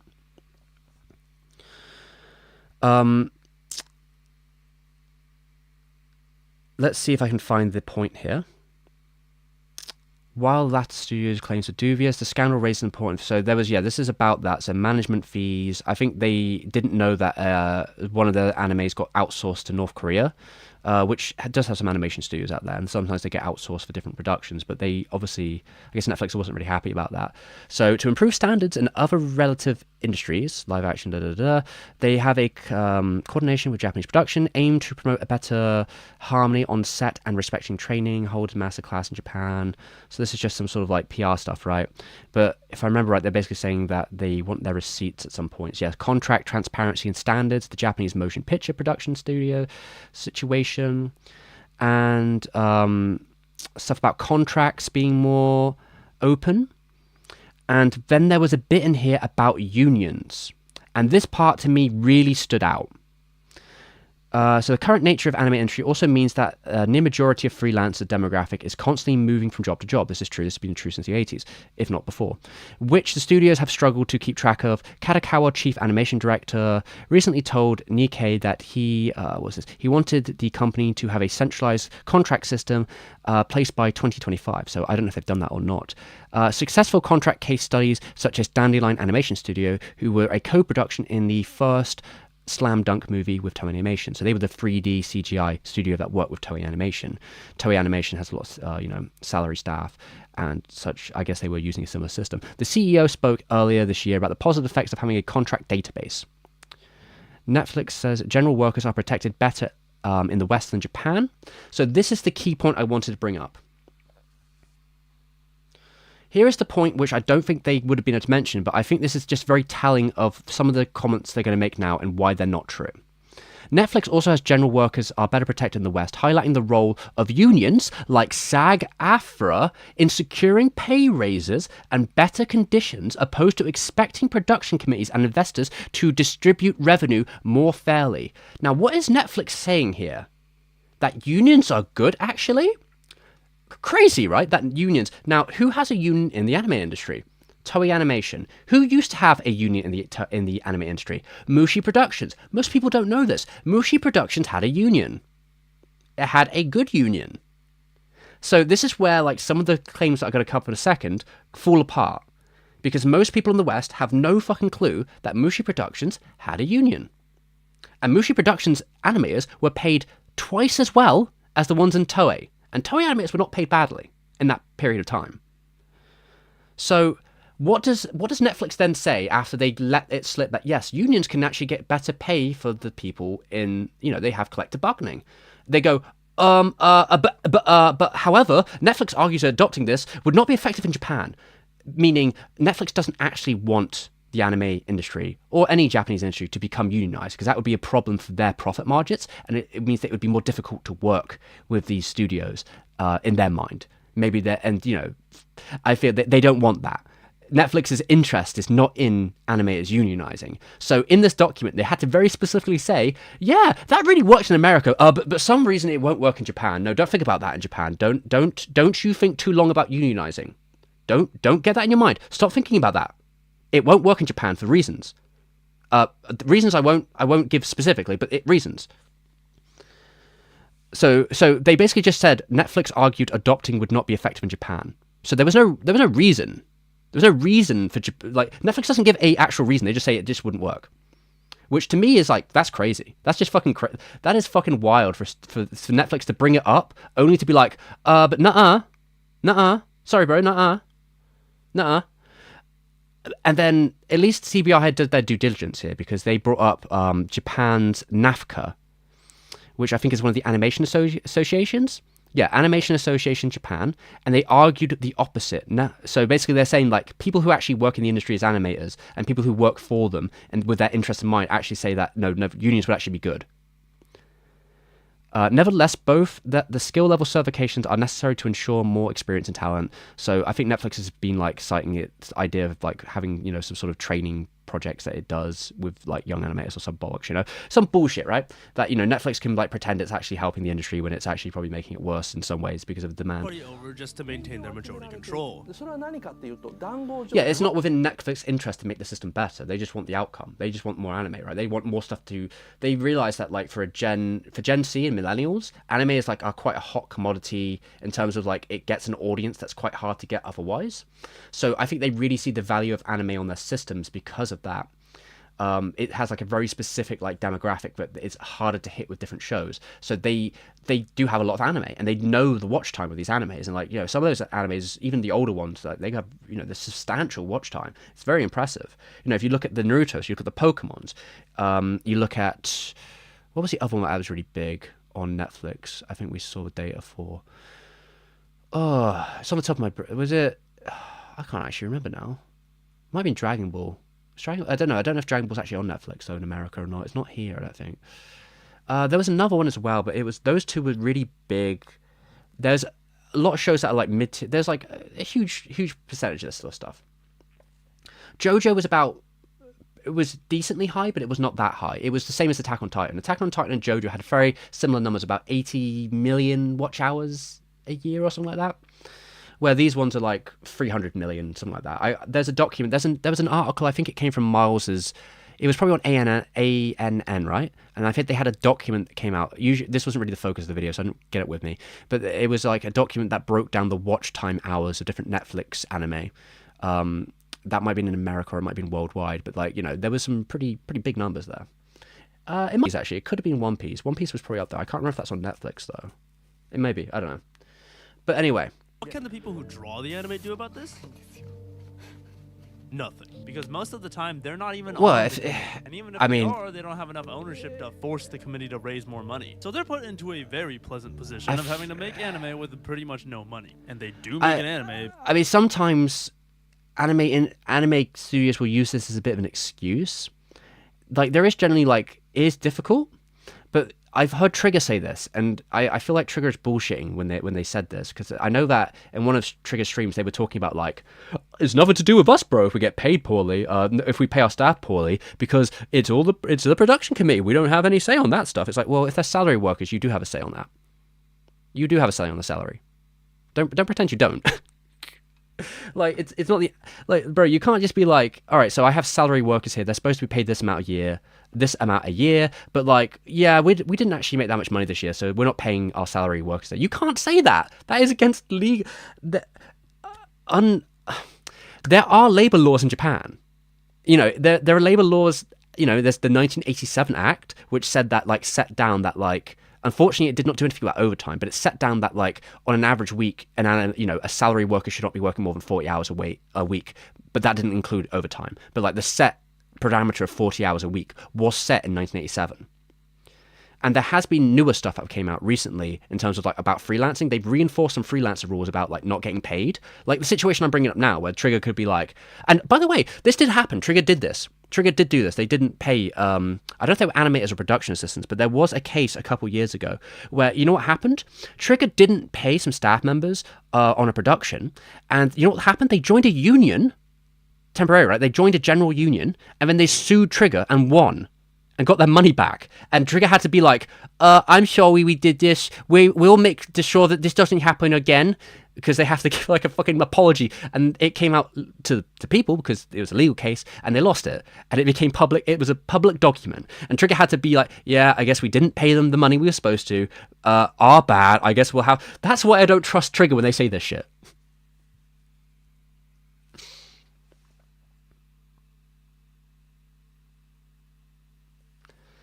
But, like, this is where I get a bit like, oh, fucking hell, come on. So, all right, I'll let him go because I'm wasting time. They have to. And once that anemically funded anime goes out, the production committee turns around and says, oh, wow, you made this anime with no money? Clearly you're capable, so why don't we do it again? This is what the Sakurako Keionbu actually is. The production committee. It's a bit weird to bring up K-On! With that, though, because when we talk about a studio like KyoAni is a studio that actually has quite a lot of pull in the production committee system because KyoAni has really specific partners. KyoAni is partnered with a very specific station and their animation company, like their animation setup production. God, what fucking studio is it? What channel is it now? There's a very particular channel that they like work with pretty much on every one of the productions, and KyoAni is also a very invested member of the production committee. So usually when it comes to a production committee for KyoAni, they have more sway because they have not only a partnership with a TV studio, which they have a good relationship with, they are also putting their money in there too, like a good portion of their money. So because of that, they have more swing and control of the production. Now, KyoAni is probably a recipe where they have, like, I guess they have the funds to do that. They have the capital and the success to be able to, like, use their weight and money to their benefit. Because, I mean, we've seen it in multiple situations in terms of, like, them being able to push back time schedules. You know, after the tragedy with the fires, right, they were able to push their schedules back and take as much time as they need on certain productions. And, like, they don't release that much anime a year. They have a premiere model, basically, where KyoAni releases, like, 1 or 2 different productions a year. They don't, like, try and shotgun it and release lots of productions. They focus down on, like, 1 or 2, which they think will be fairly profitable for them.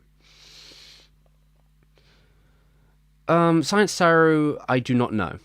Yeah, Asahi. They work with Asahi. Science Saru has problems as well. I mean, they've also been outed for having problems. They used to be known to be better. I don't know where they are now. I think it's kind of up in the air, but some of their problems seem to be directly related to their Netflix contracts. So again, I think Netflix giving them demanding contracts and them by like taking on too many projects at once at one point was a problem for them, definitely. But I don't know how much money Science Saru has on its productions. I don't know if that's public knowledge. I know KyoAni does have a more stable position on that. It means to one single ed to make as much money as possible. But hold on a minute, let's not. I mean, yeah, the money in the market is are going kinda up. Scummy, but it's not like they're all evil mustache trolling villains. Yeah, but it doesn't matter about the individual, right? It's about the system which exploits. This is just the capitalist system in terms of like, yeah, the profits are going to rise up unless you yourself can like stop that from happening. Thank you very much for the $20, Dell. Is it? Dell? Sorry, Dell. I'm reading terribly. I really enjoyed the elf video. Thank you very much. That was a good one. Unfortunately, it didn't do very well, I'm afraid, but I enjoyed making it. It'd be neat if you did a video about the impact of Netflix had on the industry. Maybe one day I can. I don't know if there's enough. I think the issue with something like Netflix in the industry would be like, I think some of it's under lock and key. If I could find enough information, enough actual stuff, like if I could get enough documents together, I could totally do a video on that. And I could give it a very salacious title like The Netflix Anime Problem or How Netflix Destroyed the Anime Industry. Yeah. Mappa hasn't used a production committee for a while. Mappa has used a production committee. They've only not used a production committee on Chainsaw Man. I think that's the only production I know of. Maybe there's a couple other, but they didn't use one on Chainsaw Man. But it didn't make the production any better because Mappa doesn't have an interest in making the production better for their animators. They don't seem to give a shit about the conditions of their animators. They care about getting the product out. So Chainsaw Man didn't have a production committee holding it back. It just had a schedule set by the bosses, which wasn't very good. And after that, I think they went back to production committee because, yes, Mappa had the money to like throw out basically all the money they needed for that production without having to worry about a production committee, so they had more control. But it didn't really go. I guess maybe the next Chainsaw Man thing won't have a production committee as well. But I think they went back to a general production committee method for a lot of their other stuff, like Jujutsu Kaisen. That has a production committee. Their originals, I don't know. I didn't look it up. But it's the system. Like, it's not about the individual if they're a good or bad person. The system itself is kind of getting. I mean, how many studios can you think of that can cough up the multiple hundreds of thousands of dollars that it costs to just produce one episode of anime? Let alone There's a couple. The millions it takes to produce an entire season. And don't forget, these anime that you watch, they're all a product of... I mean, okay. So maybe I need to... I think he might have went past something that I was going to talk about, which I didn't get into fully. Do we know the legend of Mushi Production in the chat? What do we know about Mushi Productions in the chat? That's what I need people to tell me. Most people might know that Mushi Productions was like the first TV animation studio as we know it, and it went bankrupt a couple years into production. Does anybody in the chat know why Mushi Productions went bankrupt? Okay, if we know nothing, I will start from square one. Can we source Wikipedia to answer? Unfortunately, we probably can't, but I can source Anime Tude's blog post about the history of Mushi Productions, which has many sources in it. It's a really good history document. It has a lot of sources that are only from Japan in it, and a couple from France, which were translated from Japan. That is a really interesting document because one of these pieces of information is public knowledge, which is in 1968, a studio called Tezuka Productions was created by Tezuka. Why was Tezuka Productions created? Now, if I recall right, I think the history of Mushi Production series implied, from my recollection, it's been a while since I've read it. Unfortunately, I should have maybe reread it before I did the stream, but things were getting a bit nightmarish beforehand. Basically, what happened, as far as the alluding is that the union in Mushi Pro seemed to have a lot of power, and maybe enough power to push Tezuka out to some degree. And what Tezuka did, as he moved money and IPs out of Mushi Pro and into a separate conglomerate.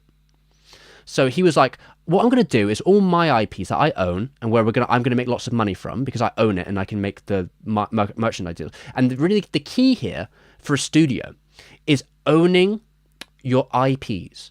This is really the most powerful thing here. Is that if you own your IPs, you have much more control about royalties, where they're going, where things are happening, organizing contracts, which are more fair, because it's your product and you can better do that.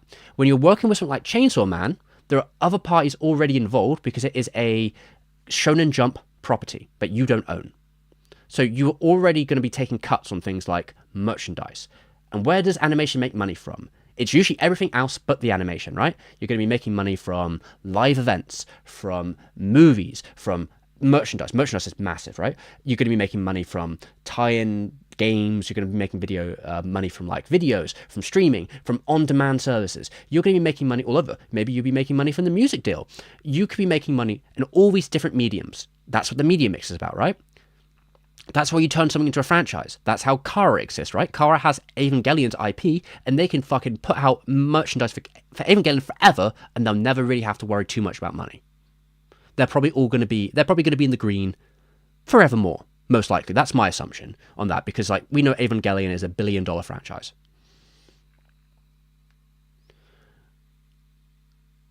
Yes, the real money can be seen to be in merch. It's definitely true but then you might have to look at then how much money studios make from merch. But if you own the IP, you probably could get a good deal on merch if you were organizing the contracts yourself and it wasn't a third party organizing the contracts. You would have better control of that. So what do you think happened to Mushi Pro when they took all the IPs that made the money from toy commercials and candy stuff, right? So from oh, I might need to get some water. So, oh jeez. Sorry, everyone. Give me 2 seconds. Get some water.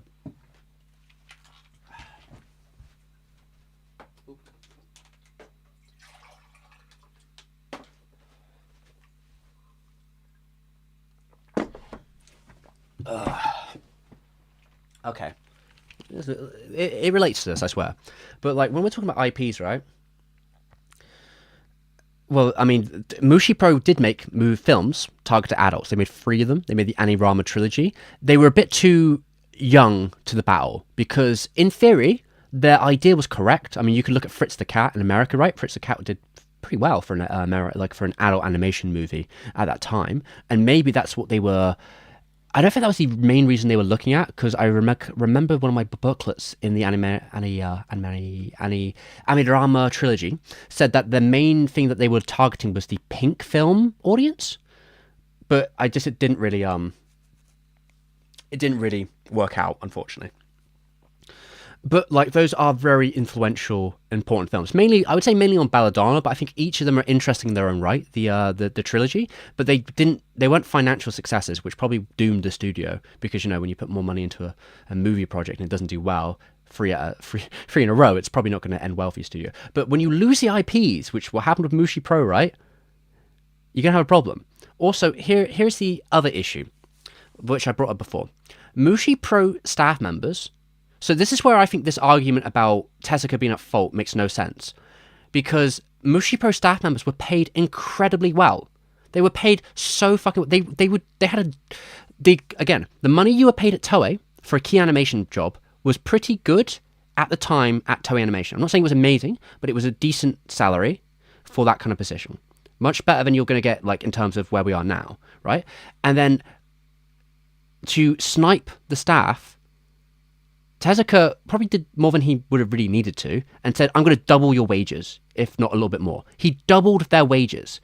They had so much extra income. These a lot of young men, right? Young men who don't have a lot of, like, things they have paying for, right? What happened at the studio was, and this is in the Anitude's history of Mushipro, he also has an image of it.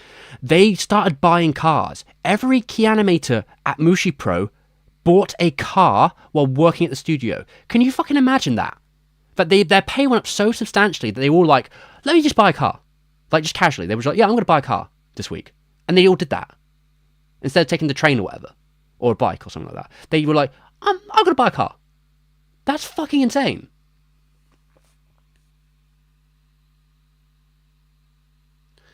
I mean, I've always heard that none of them did particularly well in terms of the Arama trilogy. Maybe the 1001 did better than some, but I don't know. I'd have to look back into it. It's been a while since I've looked. But, like, you got to think, like, they were getting... And do you know what also happened? Do you know what also happened? There's a studio called Madhouse. You know, we were talking about them earlier? How do you think Madhouse got made? Madhouse was founded by 3 animators and a production hand who might have just became a producer. Moriyama, right? But the other 3 members who founded the studio, Rintaro, director, key animator at the studio.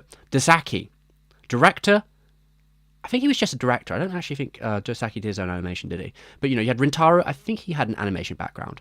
So it was like, I think that it was animator / coming towards becoming a director, Rintaro. Then you had Dosaki, another director at the studio. Then you had a 3rd member. That was Kawajiri. He at that time was only, I think, a key animator. So you have these 3 dudes and Moriyama, who I think at the time he was an assistant production hand, but he might have moved up to production. But, like, you've got these 4 dudes, right? And they were like, yeah, we have enough disposable income to create a whole studio. We're just going to create a studio. We're just going to buy or rent out a building somewhere, and we're just going to be Madhouse now. They could just... Like, that's crazy! They could just do that. We're like, yeah, because of all the extra income, they could just be like, yeah, we're going to start a studio of our own now. Oh, was he an animator, was he? Okay, well, there you go. I think he became a director by that point, because he'd done Ashino Joe, and I think Rintaro was also worked on a couple of things by that point.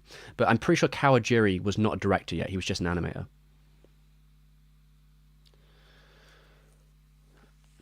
I mean, Madhouse was a byproduct of Mushipro, as far as I remember. So why did Mushipro go under?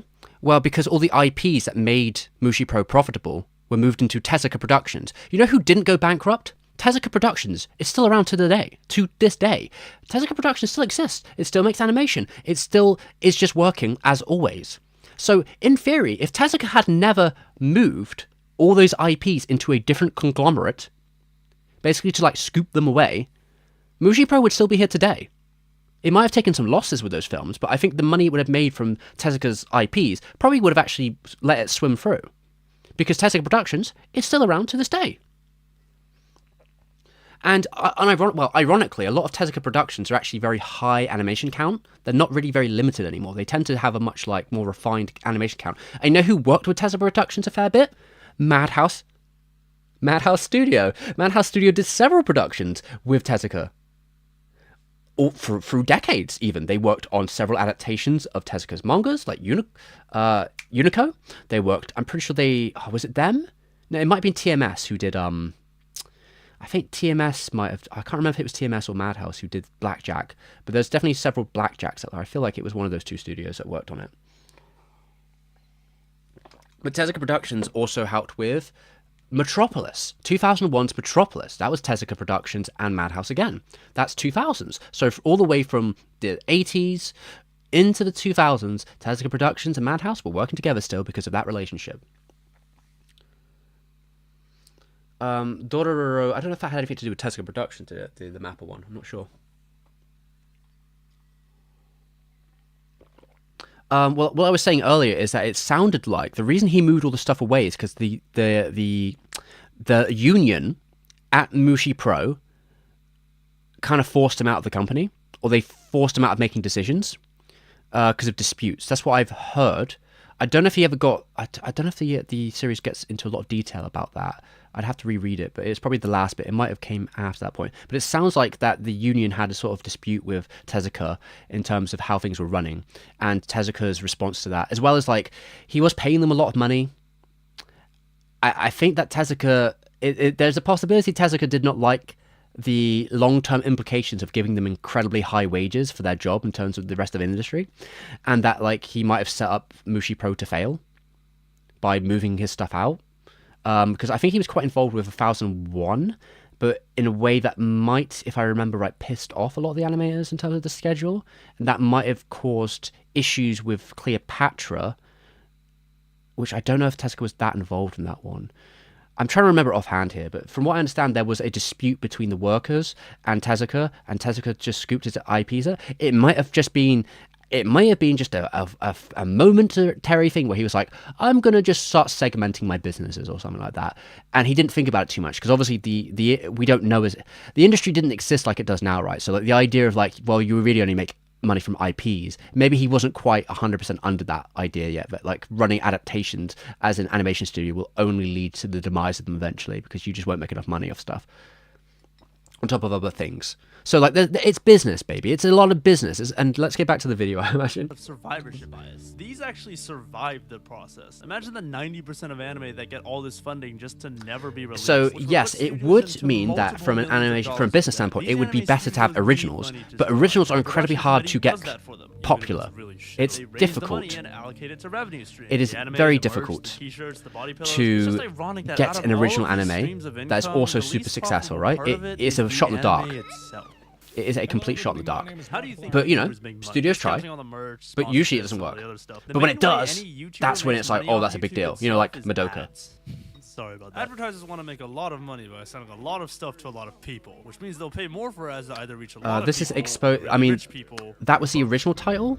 I think they've changed the title. This is, well, they might have changed it back in the day.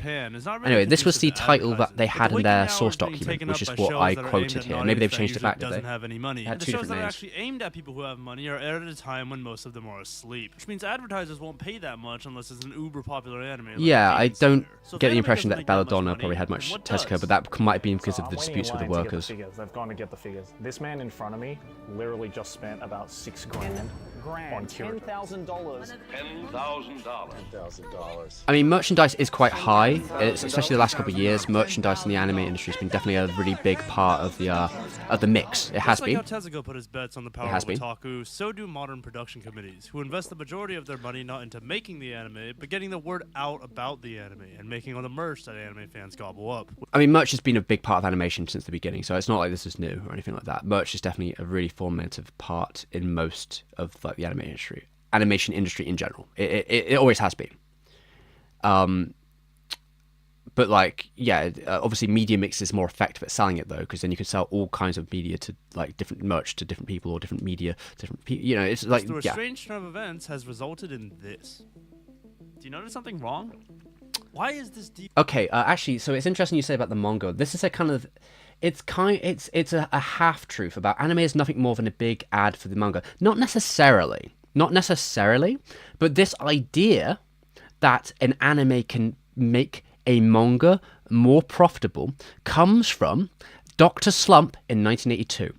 When Toei made Dr. Slump in 1982, I think it was doing pretty well as a manga, but after the anime came out, which had really good really good ratings on Fuji TV. Like we're talking 30% plus on Fuji TV. So Dr. Slump was a very popular television show, and that got, you know, that kind of broadened the audience away from just manga readers, and it basically made Toriyama into a millionaire. That's generally the consensus, is that like Dr. Slump made Toriyama into a millionaire, and the anime was definitely a factor in making the show making the manga even bigger, because it proved that there is a correlation between a very successful like TV show and also making the manga more well known. But like, yeah, it's not necessarily in a factor. It could be seen as an advertisement, but I think there's more to it than that. I think it can be a bit more multifaceted than that, because there's no guarantee that the anime will be successful if the manga itself isn't already a success, right? That like there's like you try, sometimes it doesn't work, sometimes it does work. Of course, if it's incredibly popular already, if we're talking about a manga that is like super popular already, then you probably can guarantee the anime will do all right. But actually, here's an interesting one, right? Chainsaw Man. Chainsaw Man was not a failure, right? It did well, but Mappa expected Chainsaw Man to do better than it did because they wanted it to do Jujutsu Kaisen numbers, and it just didn't. But the manga of Chainsaw Man is, for its size, it does pretty well for its space. It is actually a pretty successful... At the time that the anime was about to come out, it had like 8 spots on the top comic book chart in America. In America! 8 spots in the top chart. That's crazy. That's like the whole top 10.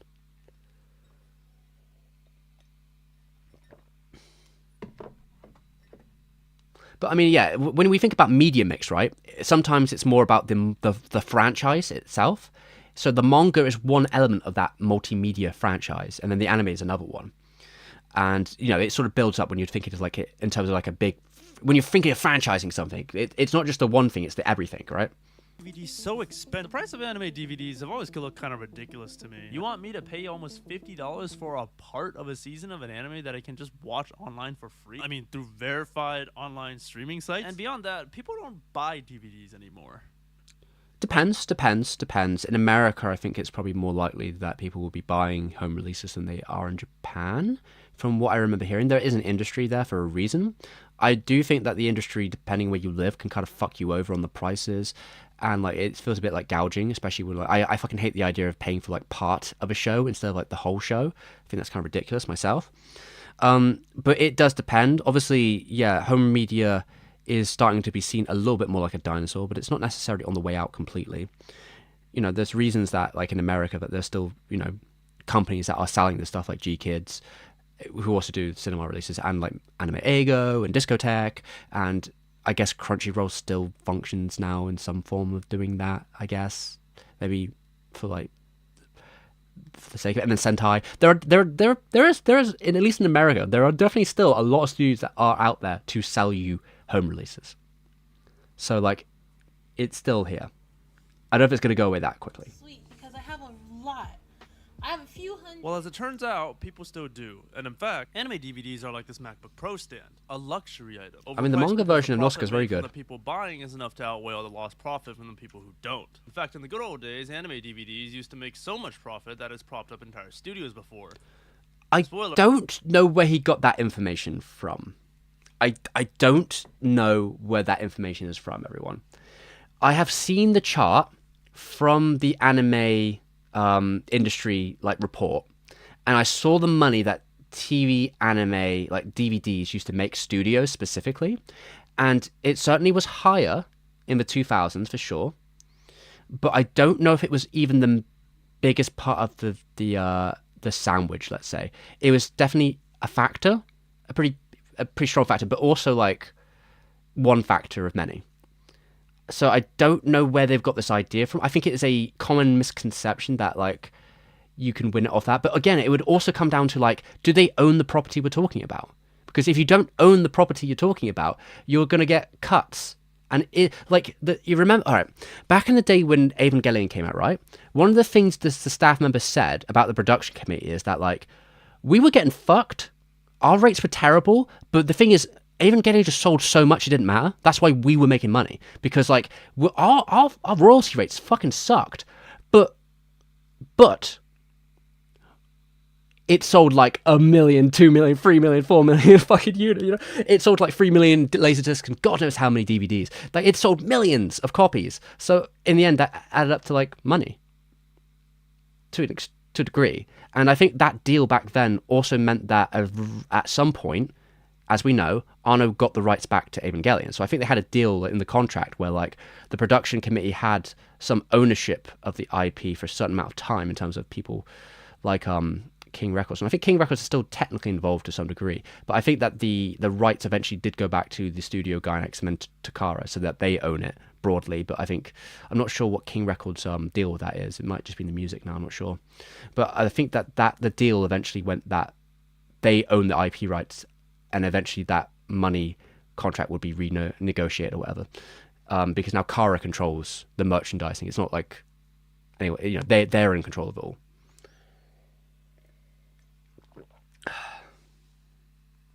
I mean, Evangelion was pretty popular everywhere, to be fair. But yeah, Japan particularly did sell. They sold a lot of Evangelion there. But again, when we're talking about piracy as well, like I mean, it's hard to really quantify the impact of piracy because you know a lot of pirates wouldn't have bought it anyway. So it becomes a bit more debatable about how it can affect things. Obviously, if you could hypothetically remove all piracy possibilities for the consumer, maybe some of them would like bite the bullet and start buying stuff, but like that's a hypothetical that's not going to exist. Alert. Those good old days are over. Because nowadays, most anime is watched through streaming services like Crunchyroll and Netflix, so the committee requires pay a few $1,000s minimum per anime episode in an attempt to recoup production costs. An attempt that's usually don't know where they're getting this hopeless, thousands per episode, because usually they pay a lot more than that. Committees are going into debt, which lends itself to the unfortunate realization that your life is probably worth less than Orihime or El Manga Sensei is worth to the production committee. Because if you're doing shotgunning, probably, because if you just try and release as many anime as possible. Anime goes to the committee first as well, because they are the ones that technically own the anime. Because anime is a stock. Well, this is what I'm saying about and only ownership. It's really important. The stock get to reap the profit of it. Besides, the creators involved in the project already got paid up front. Not our problem if they went over budget. Which means even if an anime is a big hit, sometimes the anime studio doesn't get a single penny. Knowing all this would explain why, even though the anime production industry has. They have tried to find new ways. They have. I know of recent years they have tried to find new ways of which they could kind of recoup costs in different ways, which is where you get like those live events and cinema showings and stuff. And I think live events are actually pretty lucrative, or more so lucrative than they have been in the past for studios specifically, if you look at the newer reports. But I think they definitely have looked for different ways of different avenues for them to try and like recoup costs.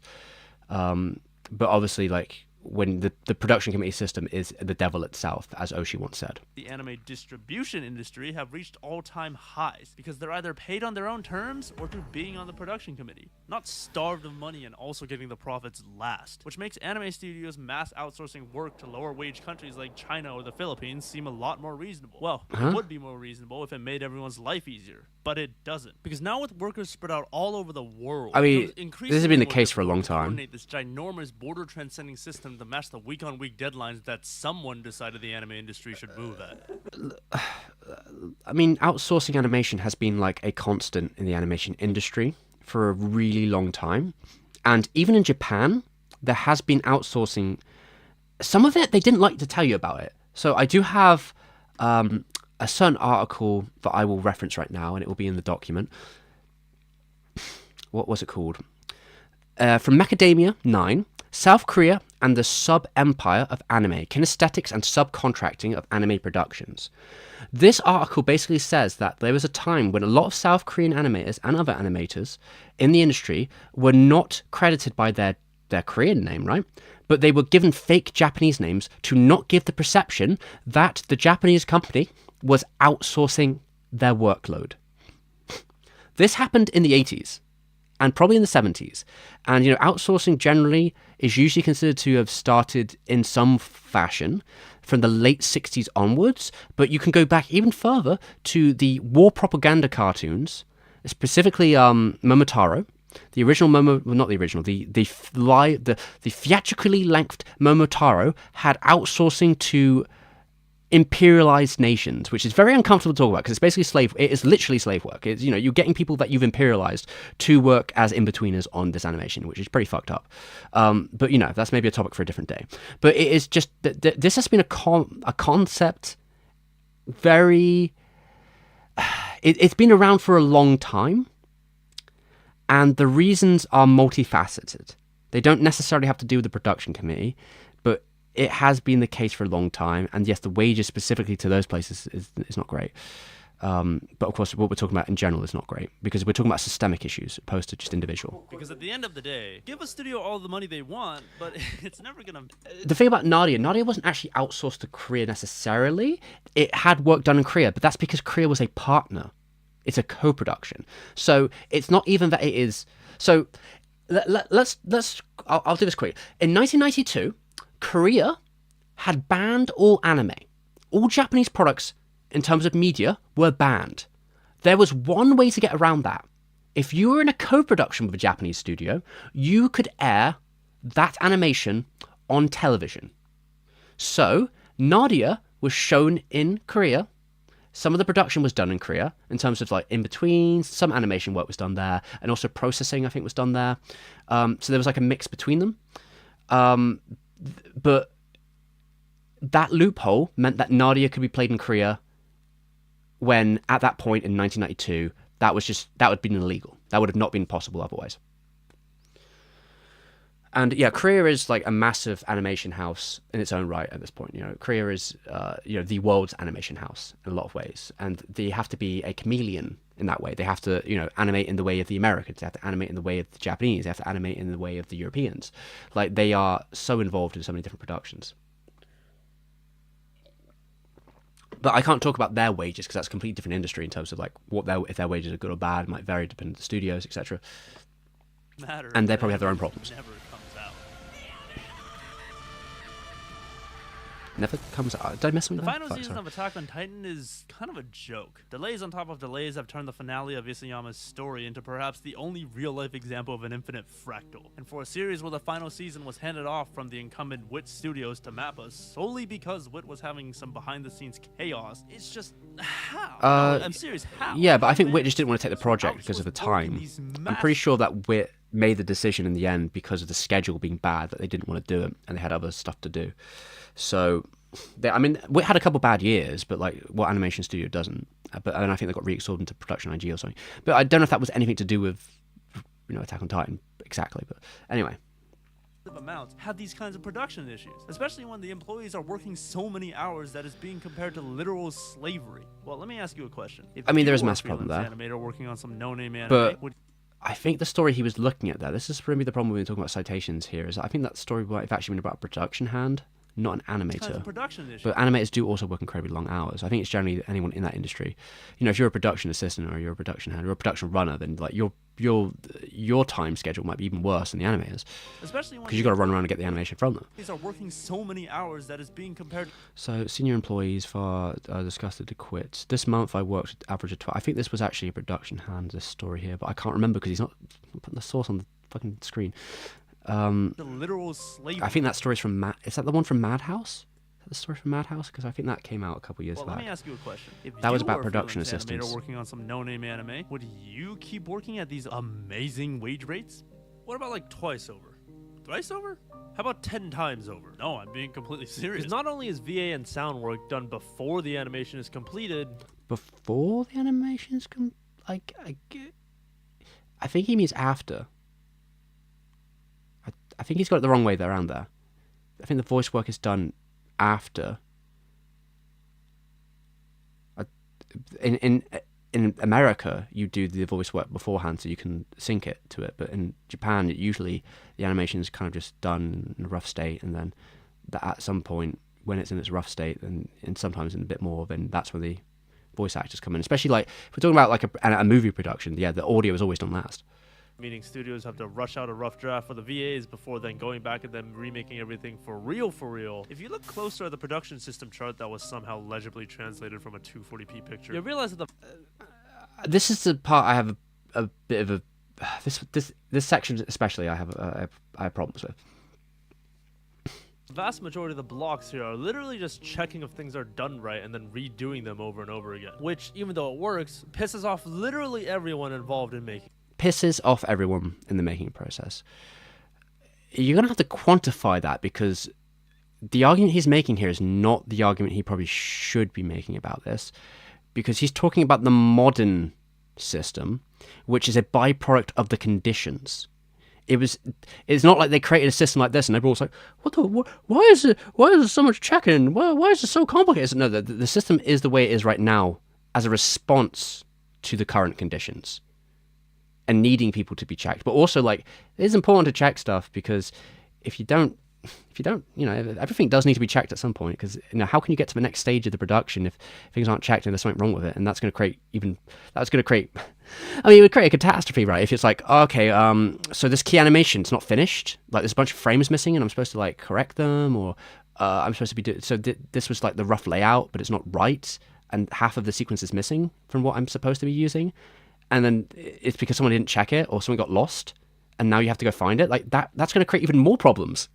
Like there's a reason that there's a system such in place. Higher-ups, the entry-level workers, the production committee, or even the audience, forced to watch as the system hemorrhages time away as it's stuck looping the same track over and over again, creating an uncontrollable crisis that forces this is a side effect.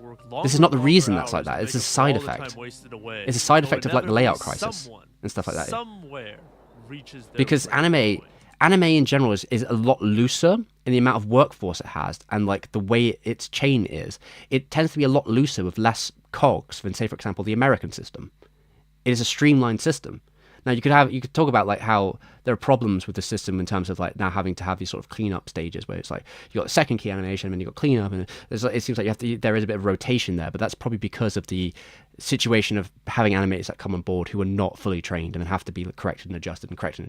Like usually, if you had a system where everyone was like talented in-house staff, you wouldn't need to do so much like spinning because you would trust in the people. Yeah. In 2019, a Madhouse employee sued the company after working nearly 400 hours of unpaid... So I think this is a story that he brought up a second ago, which I said, yeah, I remember it's the Madhouse. So this was a production runner. It was a production runner who did this. So it isn't actually an animator. Now, it's not to say, again, that animators don't work ridiculous hours. It's true. But the 300 hours plus overtime shit... many of the stories that came out during this period, because Madhouse had one, 4C had one, Trigger had one. I think Trigger might have been animators, but 4C and Madhouse were production runners or animation runners. These are the people who don't actually animate, but the people who have to keep an eye on the schedule and then collect people's animation and keep on top of everything, right? Those are the people that were running these kind of insane hours. So I think that's important to be clear about. Overtime in 1 month, doing the very important job of coordinating this ginormous. Okay, so he seems to emphasize. He's saying it. I would just make sure. Yeah, he's the coordinator. Materials to studio employees. The consequences of this broken. I mean, sometimes. I mean, you can email that stuff now. You can, in theory, depending. It depends. Is it really that surprising? I mean, the most obvious consequence of how it was how. In general, the production, like being an animation runner, is a hellish job and has been considered such since. Probably forever. Like I have stories from Topcraft, from one of the books I bought for when I was doing the Cat in the Sky video, which talked about animation running at Topcraft during Cat in the Sky and after Cat in the Sky, and how it was so bad at times. Bro literally started bursting out into tears in the car park. It was like just fucking like it was that fucking brutal. He was just like he just fucking starts crying. He's just like like literally just pure pain, pure exhaustion, pure like just what the fuck am I doing? So like, yeah, I mean things haven't really changed there, unfortunately. I mean, maybe some places it's better. I don't know. It's hard to say. Having such a huge production system. But again, this is the problem. Is like there's such a huge. No, this is not a huge production system. This is actually the streamlined version of it. This is the streamlined animation version of it. And yes, there are some issues here, but they come from you're putting the cart before the horse. The issue is not having trained staff, having too many productions on at the same time, and not having the animators in your production because of the drain. And some of that might be wages. Some of that could be the conditions are really bad and you lose animators that way.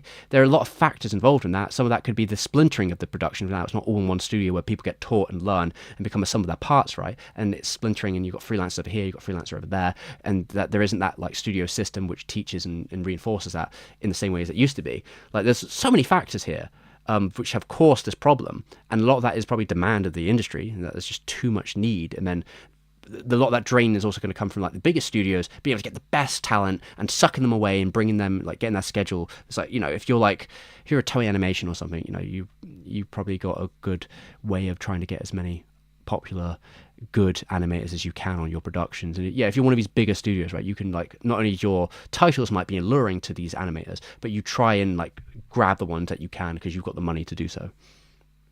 is that there are so many points of failure. One delay anywhere, whether it's because the director overslept, yeah, I mean, the animator obviously, got an injury, or some outsourced person. depending on the area, like the wages probably aren't going to be good. But I think when it's the potential of being like one of the best freelancers in like Japan means you're probably getting paid much better than most people. If you're like, I think the issue is that a lot of times they're talking about like junior salaries, like people who just came into the industry having these issues with salary, and salary is a big problem. Now, if you have a union like Toei, you're probably in a better state than some places, right? And that's kind of a key here, which is ignored a little bit with this, with the whole Netflix being like, you don't need unions, but like unions can. You know what Toei has? Toei has a minimum hour cap. Or like a maximum hour cap, let's say. If you are a salary animator at Toei, your hours are capped. You are not allowed to work. If you are on salary, legally, you are not allowed to work more than, I assume it's probably a 40-hour contract. So like, that is part of the union. The union got that passed. And there was problems with it at first because of scheduling. But I think as the years went by, they've actually got on top of it now. And I think that it's in a better place, though I don't have in contact positions with people at Toei, but I have heard that they got on top of it a bit better, because at first the issue was like, well, now we just have less time to do everything and the schedules aren't going to compensate for that. But I think they have gotten better on it, because this happened in like 2018, so it's been a good 7 years since the systems came into place. And obviously I don't think Toei's perfect, they have problems, but this is better to have this than not, is going to be my position. Is late on delivery. One delay cascades down the entire. And yes, Toei does outsource about 70% of their labor. I think a lot of that has to do with like in-betweening, coloring, backgrounds, etc. Like they have a Philippine studio. Toei Philippines does a lot of the work on their stuff, but I think a lot of that's to do with, again, cleanup, digitization, coloring, backgrounds, in-betweens. Maybe some sort of also animation sometimes, but like they have a sort of workhorse studio in the further east, I think you'd say. Is it further east from Japan? I don't know. I'm not going to pretend my geography is any good. Causing everything behind it to get even further behind. The worst part is, I think we're a little far. I think we are far away from the 30-hour animation studio week in Japan. You might, maybe in England, maybe in America, but I don't think you're going to get that in Japan. The revolutionary concept of the last Ghibli movie was that they have to go home at 7 p.m. every night, and that they probably get the whole weekend off. So that's probably a 40-hour-ish week. That was the revolution of Ghibli's latest movie, right? That was like, they get to go away for the whole weekend, and they work until this hour. That's when they have to go home. They're not allowed to be at the studio any longer. So like, just like basic things that a lot of studios do nowadays. Oh yeah, no crunch. They kind of brought this one on themselves too. With nearly every studio being in Tokyo and pay rates being not so great, many employees are forced to work on multiple jobs, in multiple projects, sometimes in multiple companies. Yes, this is true. This is to do with freelancers, and this is really Reaganomics in the end, right? This is the that industry of like, it's the what would you want to call it? Like it's this gig economy. This is the gig economy in action, and this has been a problem since the 80s, if not before, sure. Like I had that article from Oshi where he's talking about mid 80s, right? It's like 86. That article came out. And he's like, yeah, the money that the freelancers are getting paid is not good, and there's problems here, and we need to do something about it. And like, nothing really got done about it. Like there are certain places where income goes up for sure. I know that there are definitely positions I think where income, because of demand, has gone up. So like I think income needs to go up in certain places. And again, I think some of it has to do with skill level, because if you're an in-betweener, you're kind of fucked, right? That's penny pay. But like getting paid per cut is not good. I think this is the thing where like salary has a huge benefit, in that like getting paid per cut, it makes you chop chop slavey, chop chop. That's the mentality. But if you're getting paid a flat salary, it's like, well, you don't have to worry about chop chop, because it's like every cut takes however it takes whatever it takes. This set of circumstances means that every single time an anime upload deadline rolls around, that there's an ungodly... No, Miyazaki still does the entire storyboard. And he does corrections, but his eyes and his hands aren't so good no more. But he was correcting the last movie too, but I'm pretty sure Honda ended up doing more in the end, because Miyazaki is 82 and he could not correct he couldn't correct like he used to, basically, and I think that meant that Honda was doing more of that than he was, but he was still doing some of it. But the storyboard's all him. Crunch hour, where employees are trying to make up for so much lost time that they can't eat or sleep or even go home. Yeah, I mean, obviously this is a massive problem. We can all agree with that. Though I think Nier Automata takes probably the correct path, but they just like postpone the show. Because instead of I think the path of like saying, okay, well, there's no way we can get this out on this schedule, so we should just freeze the show, and then when it's ready, when we'll put it out again. I think that is the logical conclusion instead of working yourself to death. Now they may still have worked themselves to death. That's definitely possible, right? But like, I think that the conclusion of shit, we don't have an episode for next week shouldn't be let's try and crunch them mad. It probably will be okay. We'll probably just postpone the production then. Like, not ideal, but like that it is what it is. Because it's not like episodes are worked on one by one. They're worked on in batches of 3 or 4, which means if a delay happens... I don't know where he's got that information from exactly. I mean, I guess it depends on the studio schedule. Usually you want to be 3 or 4 episodes ahead.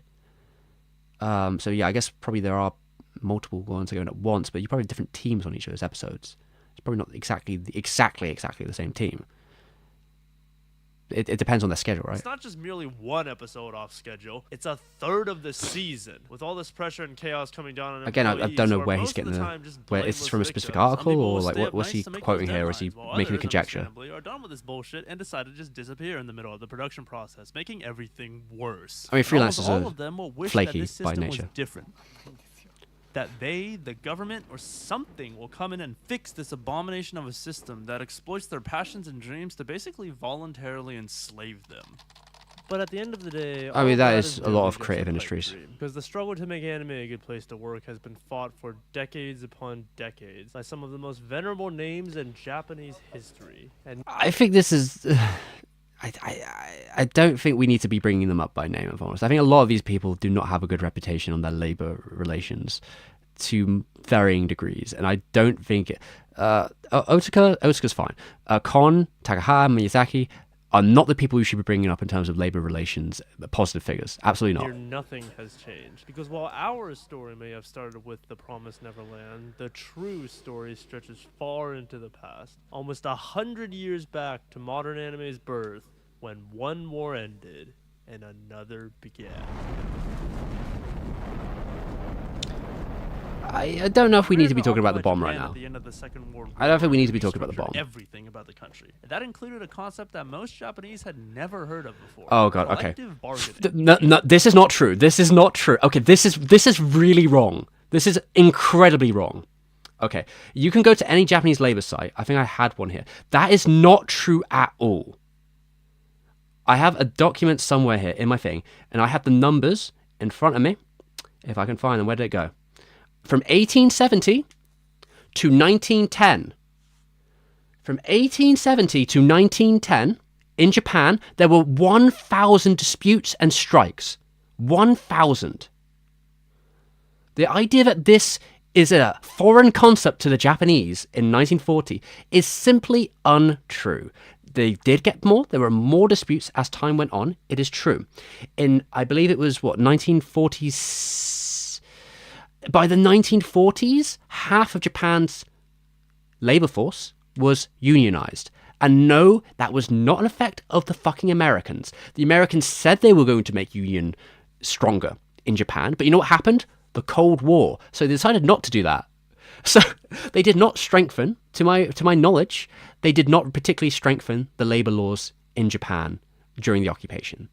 It was something that they had alleged they might do, but they ended up not doing.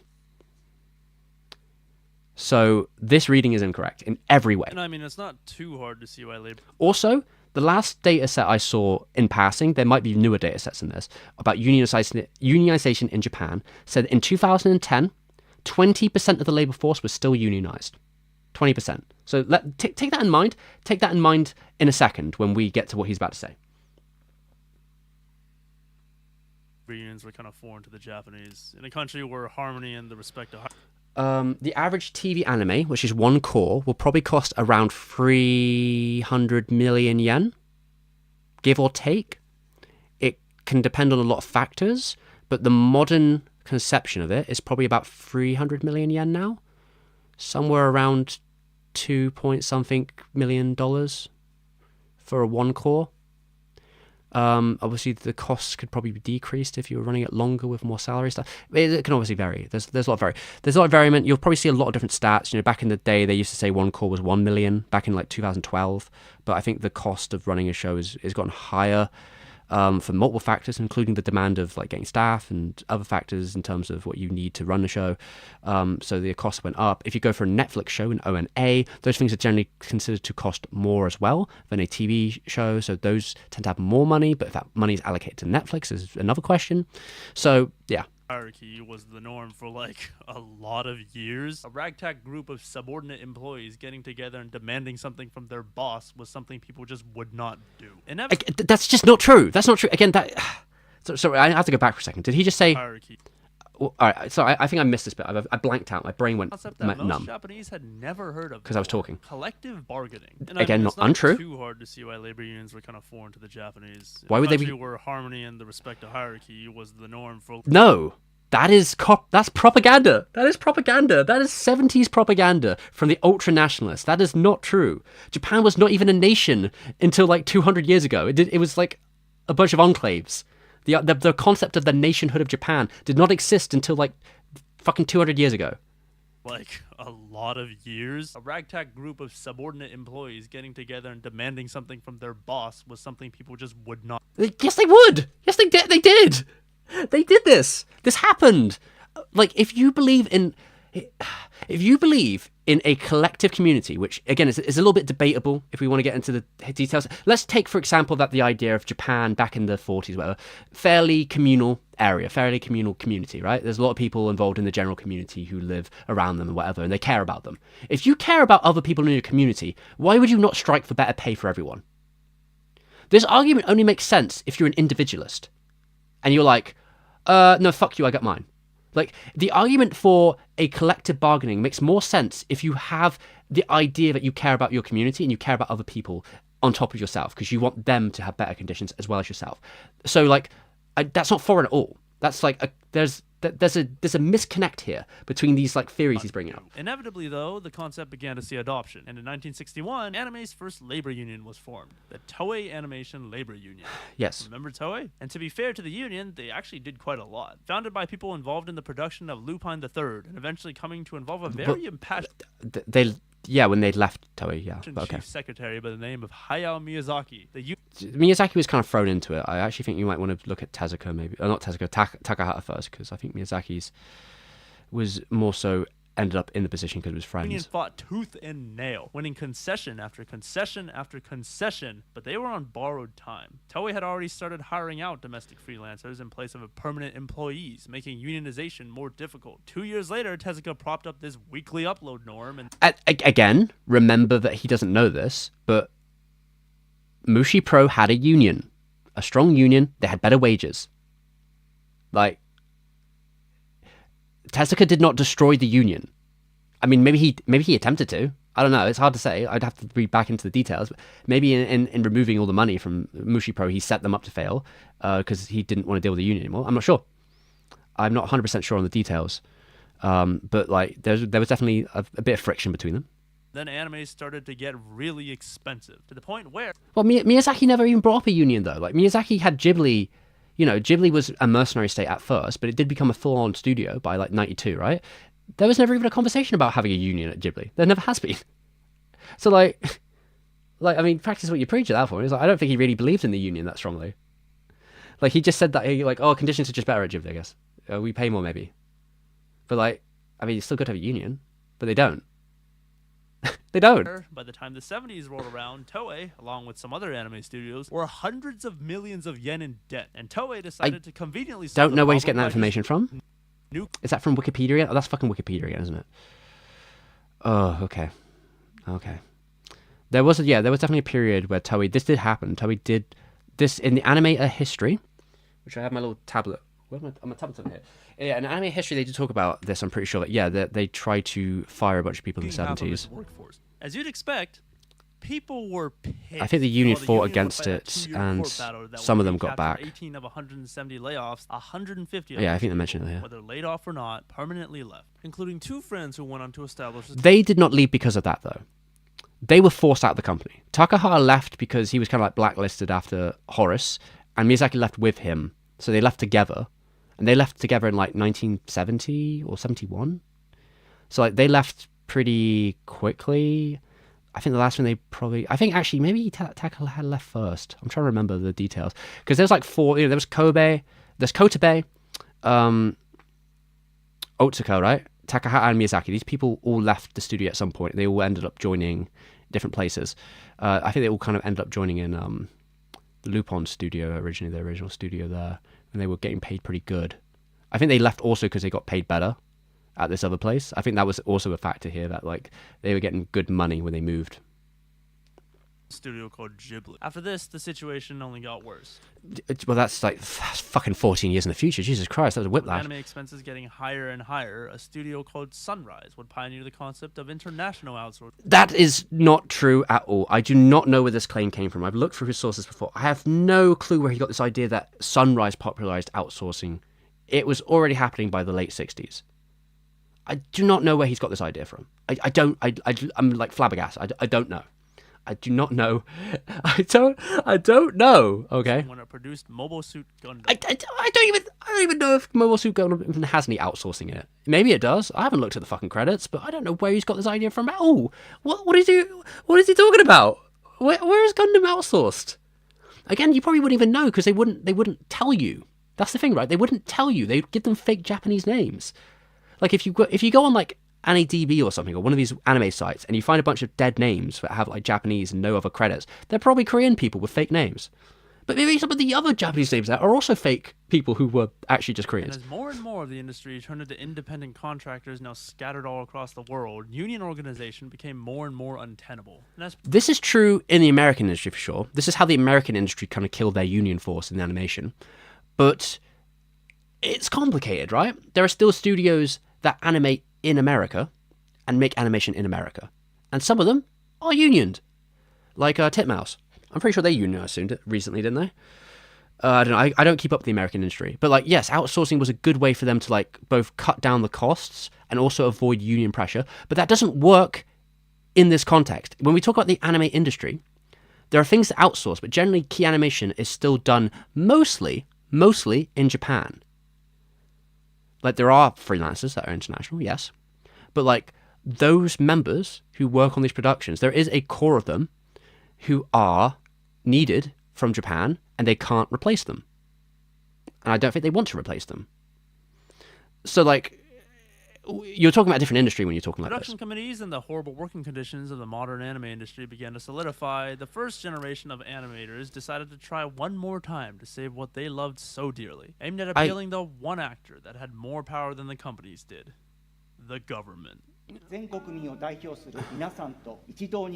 be clear, J-Anika, a union founded by old people like Toyo Ashida and Satoshi Kon, was initially just aiming for guaranteeing retirement benefits, nothing more. But as the years rolled on and the working conditions of the anime industry were leaked to the Japanese public, the union gathered more and more members. I don't know if that actually affected that, because everyone in the industry would already know about that. Again, this is Wikipedia again.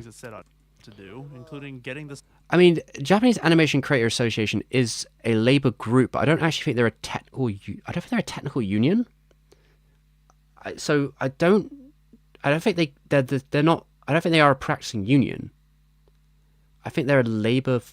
I think they're a labor group who try and fight for better rights for animators, but I don't think they're actually technically a union that can have like collective bargaining and stuff. Support of the government of Japan. Yeah, guild is probably a good word. Stay in power for long. And Janika's proposals were cancelled, being cited as a waste of taxpayers' money. While Janika would continue its efforts valiantly, it had reached its peak. Infighting and an unsupportive government doomed any future efforts. The union's I'm pretty sure they still exist. Pretty sure they're still around, aren't they? Maybe not Janika, but there's a Japanese Association of Animators, I think, still around. Would come with a project that translates to anime's future. Huh? Proposed to the Department of Cultural Affairs, the entire project's premise was that if you paid people more people will want to come and work. Come on, guys. Really? But for one reason or another, Anime Mirai didn't prove to be successful enough to continue. And the entire okay, so again, is this from Wikipedia again? If you appeal every year with just a small increase in wages, you can make this high quality and interesting animation, and the skills of the newcomers will be improving in a way to make... I mean, look, MAPPA was offering some pretty big contracts to people when they were working on Chainsaw Man. Like those contracts, in terms of the money they were offering, but I heard about from people who actually ended up joining, the salary positions were actually like getting paid pretty highly, but it doesn't mean the conditions were any good.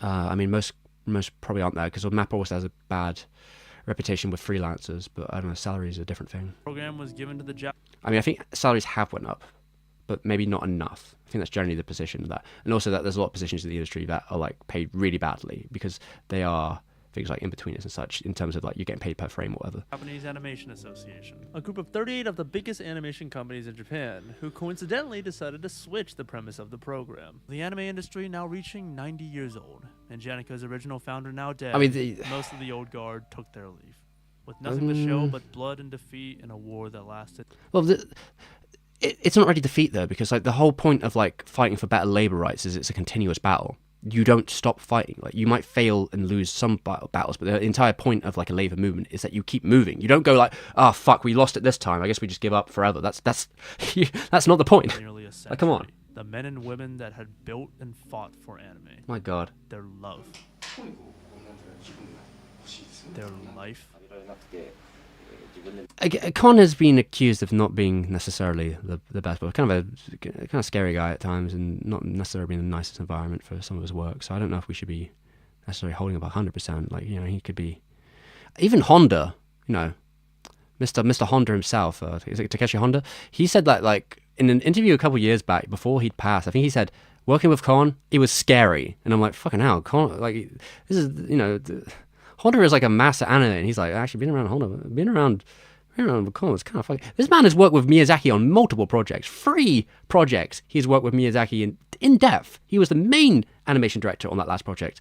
And I guess maybe back then he'd only worked with him once, I think, by that time of that interview. But like, I mean, that doesn't sound good. I don't know if that sounds good. If you like, you know...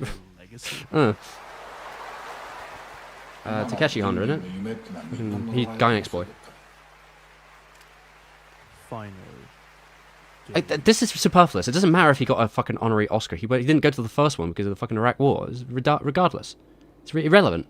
Oscars do not have anything to do with labor conditions. Ay. Also, I don't know if I care about this fucking quote from Miyazaki. I'm sorry. Like this is irrelevant. Completely irrelevant. It's just superfluous. Like, I don't care about Miyazaki's perspective on this. It's irrelevant to the conversation we're having. I'm gonna be honest with you, this next part of the video is kind of dangerous.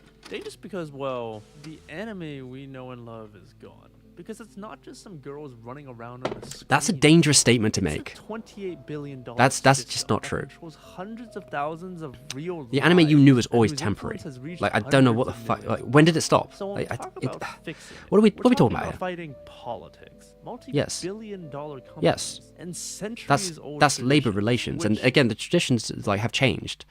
Let's not think that, like, you know, we didn't stay at Astro Boy, right? When we talk about labor connection, we talk about the pipeline of animation.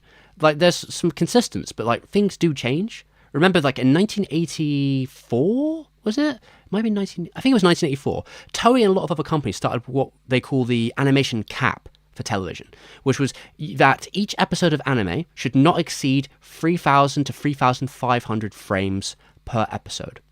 There was no cap beforehand, so there were some animations that went much higher than that. But I think that because of money concerns, they were like, we are going to reserve how many drawings animators can actually bring to the table for each episode.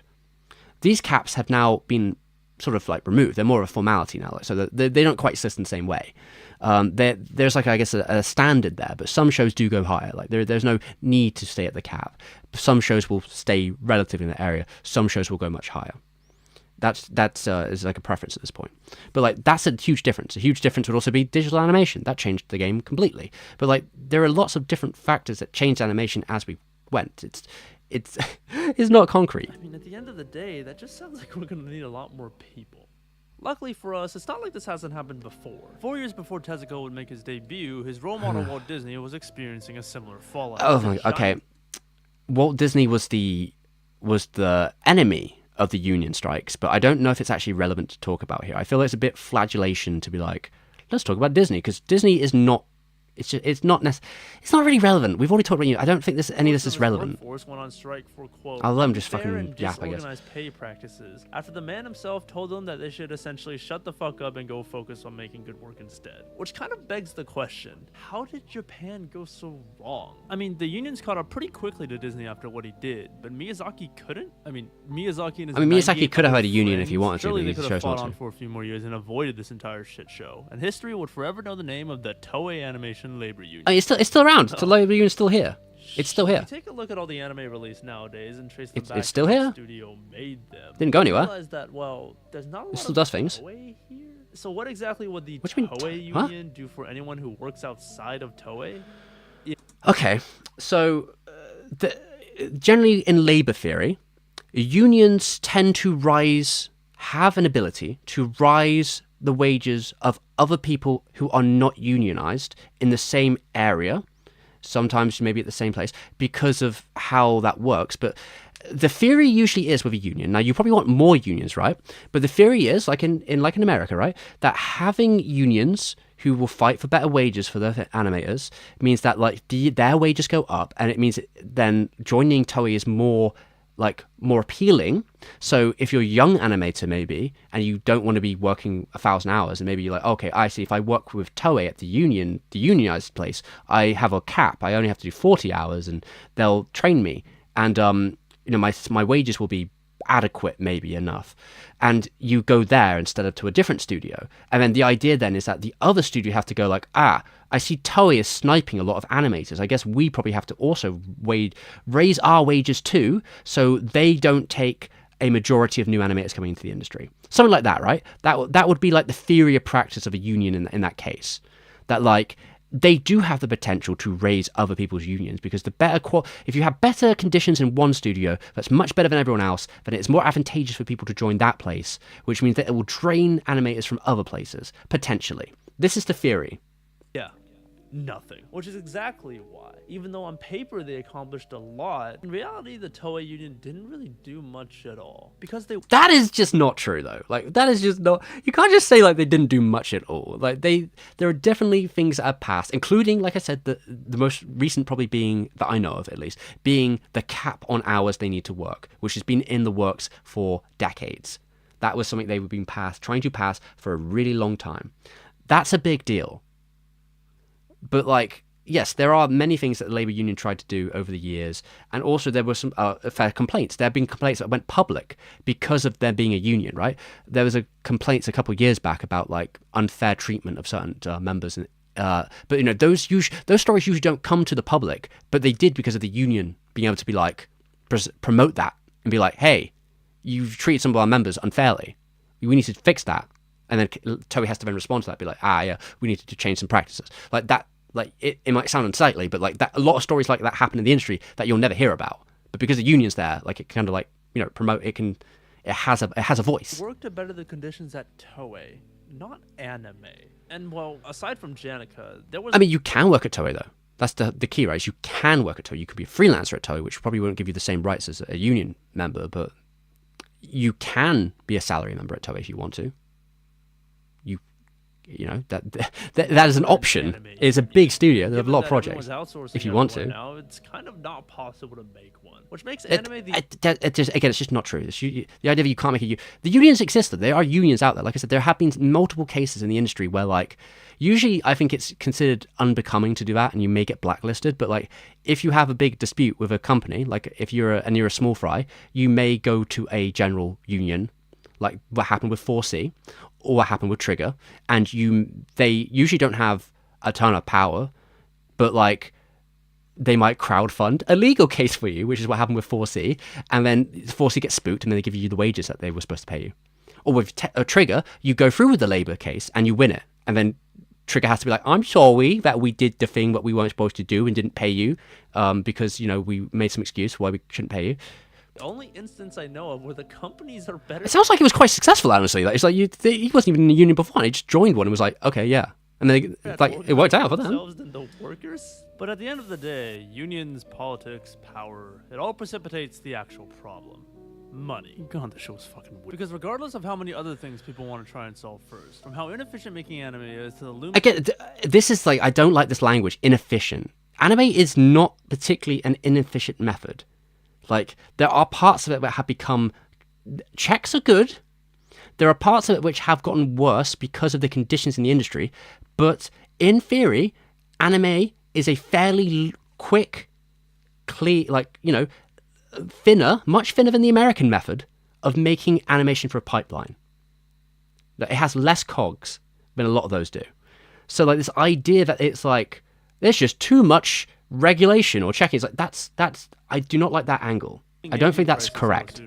It all stems from the fact that no matter which way you put it, no one's going to work 7-day, 100-hour work weeks for months on end, getting paid anywhere from less than $3 an hour to $5 a fucking day. Because it's just not right. And if you speak in business better than morals, it's not operationally sustainable. And unless people are content with letting Japanese anime, with all of its history, its people, its products, and its influences burn straight into the ground and become another part of history where we wonder what could have been, nothing's going to change. Which means that, well...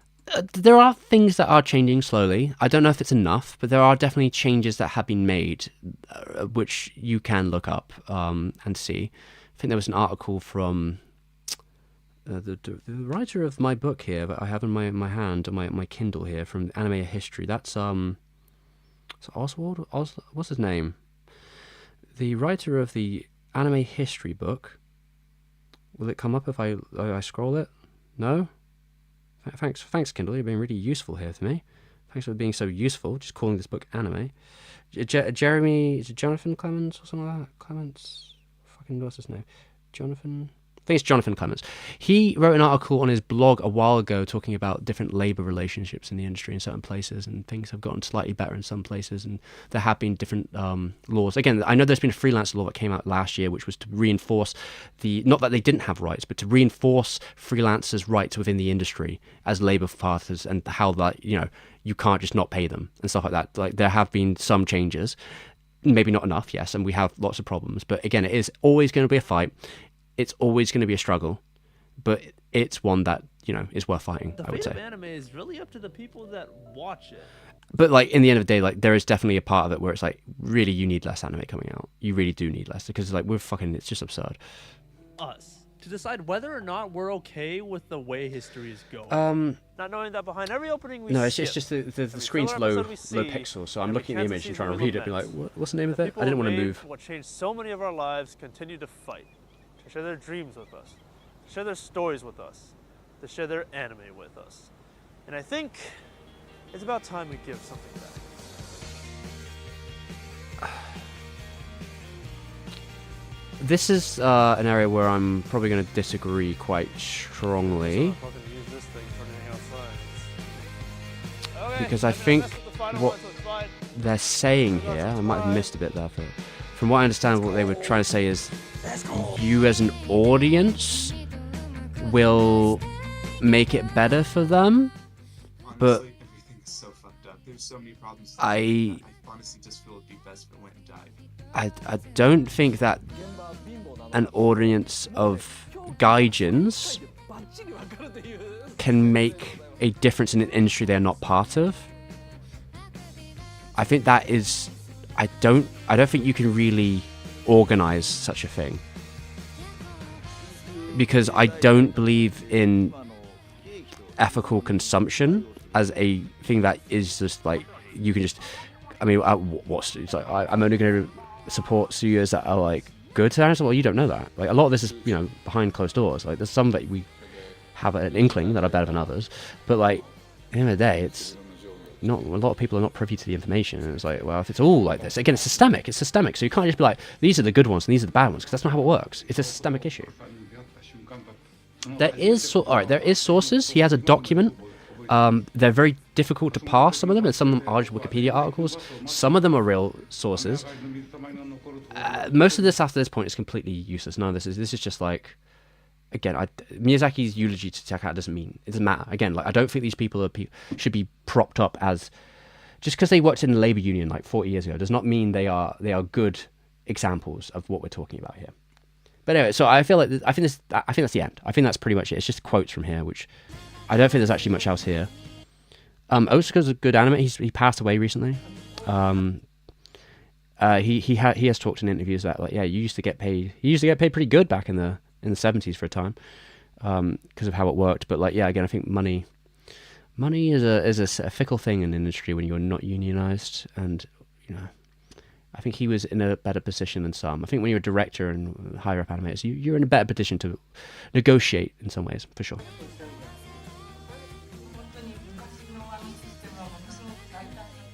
And I don't know if we should be using con either. 100%.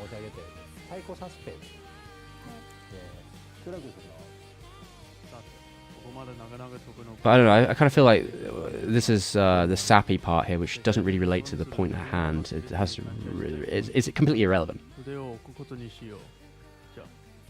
But like, I think this idea that you as an outsider to the industry can make a broad difference is a bit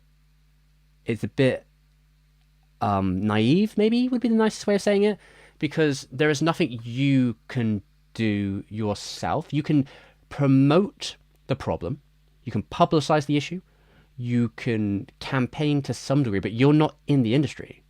You are not in Japan. And even if you did a boycott, I think it would be ill-suited, because I don't think a lot of Japanese companies are really worrying about that. It's true that outside, international sources are a key part of that area, right? It is definitely a key part of the industry. But I don't think you could make enough cut through as a boycott. Because what, you boycott every anime ever? Like, you for a boycott to be effective, you need to pick a very select few targets, and you need to actively publicize that what you're doing. And there is no community out there that is doing that for anime, and there is no organization for it. There's no BDS for anime. So this idea is just a bit like, well, no, that's not going to work. I don't think you can make that difference yourself. It is a labor dispute and will probably need to be sorted by labor disputes with unions or members in that community and the government. Like, those are the parties that will have to ultimately make the decisions that hopefully make the industry a better place to be. But that comes with time.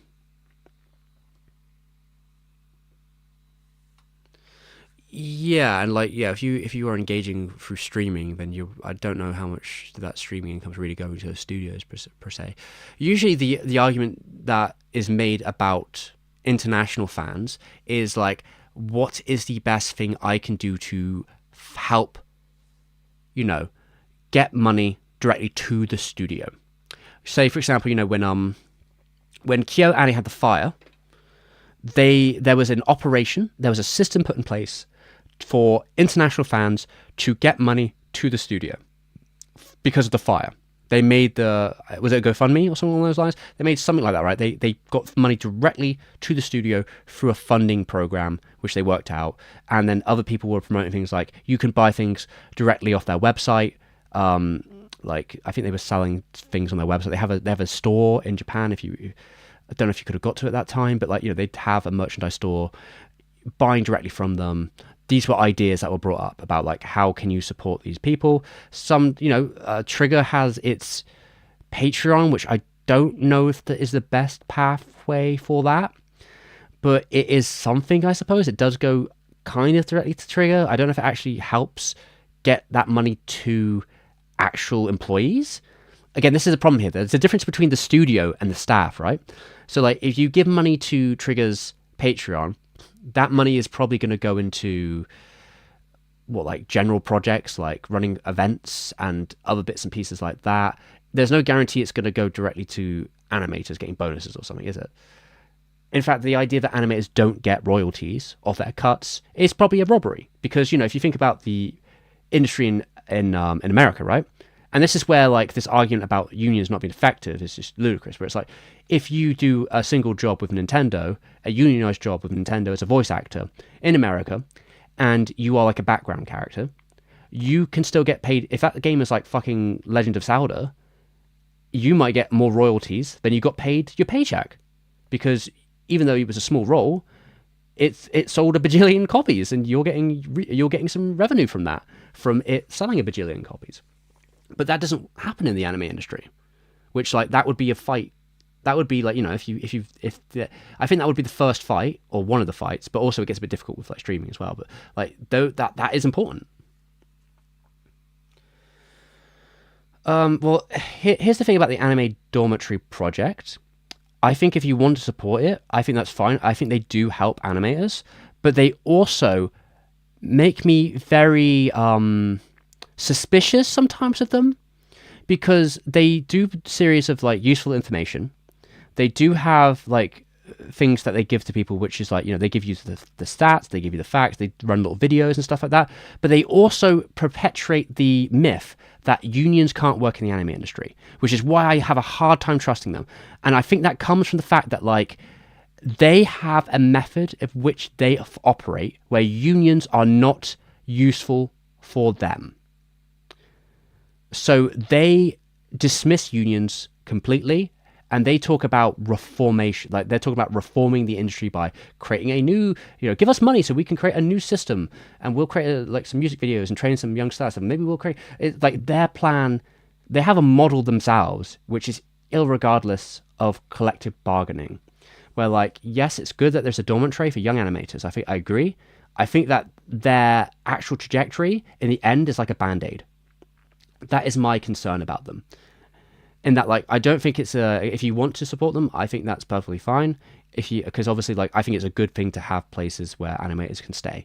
That's good. But in the end, that they do not fight for collective bargaining makes me suspicious of their motives, because there's literally no reason for them not to, even as like a hypothetical. Because the way they fight against it is they said something like, well, you know, in Japan, the nail that's like not beaten down gets whacked. I'm like, that's a bullshit thing that you heard. That's just like that's a fucking random thing that someone told you. That's a stereotype that you are perpetuating to an audience who doesn't know better. Like, there isn't labor activists in Japan. Like, it's not possible. It's like, no, it's quite possible. It would be complicated. It would be difficult. But it is a fight that's worth having. And I think this idea that you can use some random stereotype like that, where you can use some sort of like conception of like, as a collective society. No, if you're a collective society, then collective bargaining makes a lot of sense, don't you think? It's scabs who are individualists that are the problem. So like, it's just nonsense.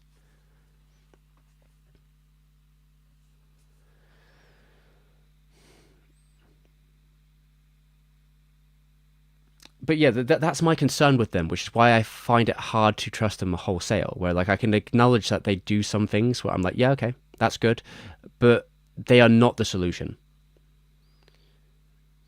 But yeah, I do think that that's the hard part, is like getting the money. Like now, if you want to think about individual animators, it might be easier, because you know, individual animators might go to conventions, so you could like, I don't know, buy a signature or some animation or some drawings from them directly off their website, or directly from a convention if you happen to see them going to one. If you're in Japan, it's easier, but obviously if any of them come internationally, you could buy something from an animator you care about. Maybe some animators might have Patreons. They might do all sorts of things, right? They might do a live stream. Maybe some animators, some newer, younger animators might do live streams. These are ways you could support directly. The most easy way to support like a direct individual animator. You could make decisions like that. Those are good things to do. It's harder to do that broader, but like I think asking animators, asking people in the industry, like asking studios, how best can I support you? What would be the best way to support you? Is there something I can give you money directly to the studio somehow? Asking those questions is a good thing to do, because it makes studios think about how you can create those operations, but it shouldn't be about charity. It should be about labor rights. That's really the key here. But like, yeah, if you have an animator that you like really, like you think is really cool, and obviously they're probably not getting paid enough, if you can find a way that they are like open themselves up to giving them money, then you should absolutely like check that out. Like, you know, if it's, I don't know, maybe they're selling PNGs or something, maybe they're selling some PNGs, maybe they, you know, going conventions harder, but maybe they have a tip jar, or maybe they do have one of those, maybe they have a gum tree. Like, if you could find some way like that, like if you look that way, maybe they're running a Kickstarter. I don't know, maybe they're running a Kickstarter to run like a pilot animation. that these ways would be an easier way to, it's easier to support one animator in that way. Now that's not perfect, but like, if you like that animator and you want to give them money directly, it's worth thinking about.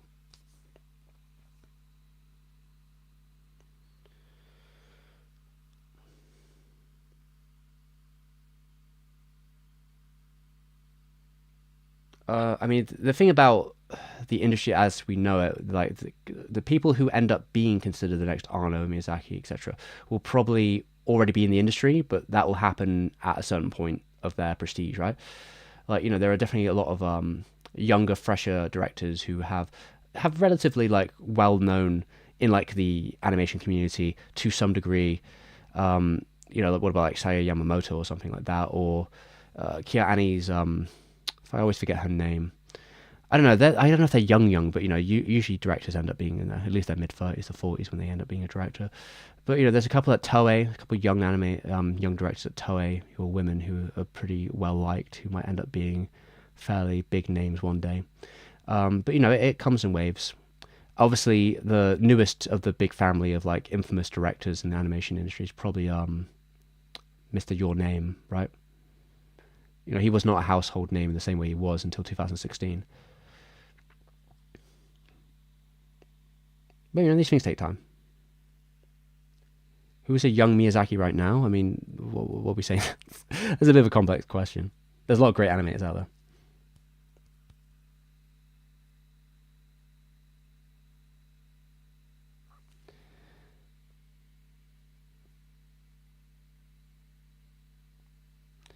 I mean, there are definitely studios who are young, no names that make studios in Japan. I mean, they're making new studios every day, I swear. And there are some sort of like smaller collectors who are like who work in the industry but that aren't from the industry per se. Some people who are like international. Like Buta Productions, right? That Buta Pro. Like they work with Toei a lot, and they've worked with other people both on YouTube and in the anime industry, and they're like a small collective of animators. I think most of them are international, but like they have built a modern studio, quote, in that way of people coming together and working in the industry as a support and doing episodes and such. Like it can happen. Obviously, I think I think the issue is obviously building a studio which is in the traditional method of like having a big old fucking warehouse. That probably is a lot more difficult because obviously that costs money, that takes time. But there are definitely in the modern context you can build a sort of loosey-goosey animation studio with people all over using the internet and such, but it's not ideal because there are problems that come with that where you have to then reinforce through specific methods of training and connection and communication and such.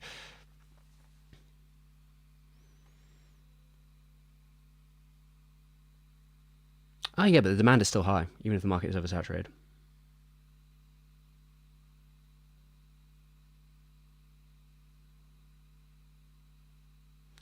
I mean, I think the case is always that it's never going to be a next Miyazaki. I always think that's a bit of a superfluous claim. There's going to be a new person.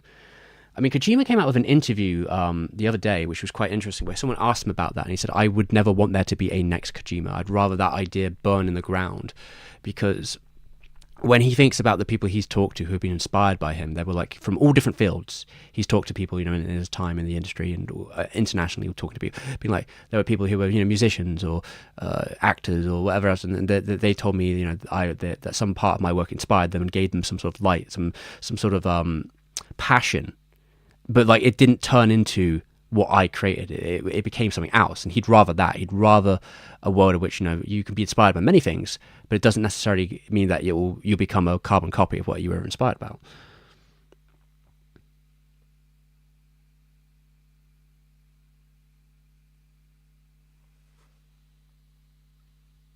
Yeah, I mean, the thing, if you look at any quote auteur in the anime industry, a lot of them tend to have studios that they create from the ground up that they then like build a team of people they always work with or generally work with, Like a Miyazaki production is not possible without Ghibli.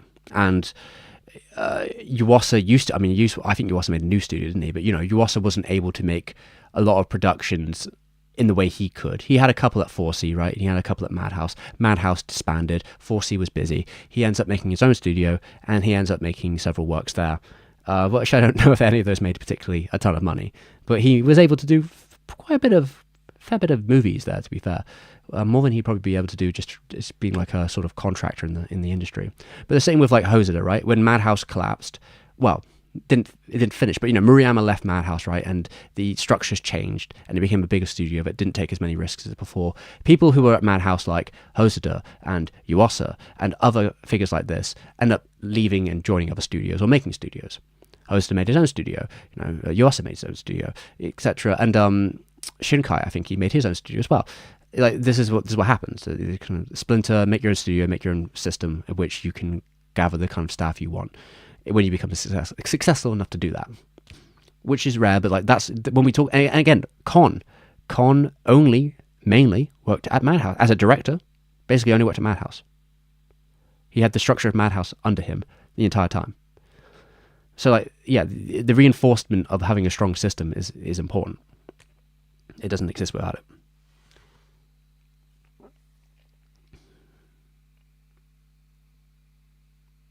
But anyway, that was the video. I don't think there's anything else to see here. I will probably. Oh god, it is like I'm actually getting. I get a bit sweaty. I didn't. Maybe it's the day's been such a fucking whirlwind. But like I did not. I think I got a. I wouldn't say heated, but there was definitely some bits in that video I did not remember being that way. That might have hit me a little bit more. But I think my general position is like, no, I've got no shade really on the editing. I mean, editing it's very very intense, maybe a bit more intense than I would go. But it's definitely all there. The information is questionable at times. The citations are not super helpful in this document. There are citations, but they're just not super helpful. I don't really understand the way they are ordered in the document. I don't really understand because they have numbers, but there's no numbers correlating here. But it's hard to tell where they're from in the video and what bits relate to it because there's some things that are just not cited at all. Like the Gundam thing, I didn't find anything in there about that. There was a lot of links in there that probably didn't need to be in there. Stuff like Wikipedias with different places where I'm like, this is just cluttering the document more. We don't need these. Like I want real sources, real things to be looking at and responding to. But yeah, I think the case here is that like, yeah, I think we can all agree that like the industry should have better working conditions. I think the goals of how we get there and why it happened, there's going to be dispute. I think some of the history in this video is too simple or too built on conventions that aren't necessarily true, and the history is more complicated. I do not think that Tezuka technically destroyed the industry. I think that is just a business model that became successful and people did something kind of similar, but like Tezuka did not set the wages for other studios. That's on them. That's nothing to do with him. His wages were high until they weren't, until the studio collapsed. And Tezuka, I don't know, Tezuka Productions, I don't know what the wages are there, but they're probably, comparable to the rest of the industry. But like that's the case here. Is like you can't make an argument about how Tezuka destroyed the industry wages when his wages were twice as good as Toei's, which were already not bad. Like you just can't make that argument. It's a ridiculous argument. And again, like the wages, the cost of making an episode went up, but also the misconception is that like Tezuka had ways of finding the money in other places, which included making deals with advertising companies for, say for example, a candy company, which was the main sponsor of Astro Boy. Also, selling the rights to his works internationally, like in America, that would get him some money. So American, basically, sending your work internationally, there's some money in that. There's money in advertising, there's money in toys, there's money in merchandise. There's lots of different ways that he could make back cost, even if he wasn't getting 100% cost out of whatever deal he had with the TV studio. That was the plan. That was how it went. It wasn't that he was like, oh, I guess the industry is set at this rate now. Like it's like, no, I mean, bro, it was 50 fucking years ago. Like, come on. Like we live in today. Like we have to like live within the means. Like there was always gonna be problems with this when you don't have a protected labor union. Like, Toei had one, Mushi Proto had one. Why does no one else have one? That's the bigger question, shouldn't it be? It's like, why did they never make one here? Why did they never make one here? Why did they never... That's the question we should be asking. That's the question we should be, positing to studios, more so than, like, it's all Tezuka's fault. Which is like, that's just lazy. And it also perceives that, like, the only thing that they made at Mushi Pro was Astro Boy, and that there wasn't other shows that were, like, experimenting and doing interesting, different work that had moved past the limits of Astro Boy. Like Ashton no Joe, and many more. Yeah, I think it's not really helpful to talk about the Dead Man and his studio because like, bro, that was a long time ago. Like, we need to work within the industry where we are now, and like because things have changed. Things have definitely changed since then, anyway. and the reasons they've changed are complicated. They mentioned Gundam. Yeah, they said something about Gundam popularizing outsourcing, which I've never personally heard a story about in my life. I've never heard about how Gundam did that. But again, I've read articles like I brought up about like the South Korean industry. What was the article called? Let me get it up. So it was from Macadamia 9, and I've read this one before for a different video. Macadamia 9, South Korea and the Sub-Empire of Anime, Kinesthetics. It's not. I think there's another one as well. Frames of Anime. The book Frames of Anime also has Chapter 7, Anime in Asia, a case of cultural imperialism? ? So these two different articles give a good history into how outsourcing is used in the industry, how it came to be, how it was obscured through the practice of hiding names or changing names or not crediting these people until much more recent years. Like, it's a multifaceted thing. It isn't like, oh, Gundam did this, and everyone was like, wow, gee whiz, Gundam did it, I guess we can do it too. It's like, no, like, come on. America had been outsourcing since the 60s in terms of its industry. Like, it's just the case. Like, that's just how it is. Like, you know, from the 60s onwards, especially the 80s, the 80s American, like, cartoon block is basically all animated in Japan and Korea. And maybe some of it in India, and maybe some of it in, like, the Philippines, and maybe some of it in other parts of Asia. But, like, Japan... Oh, God. I'm still a little bit sick. I'm on the recovery. My throat's probably just getting dry.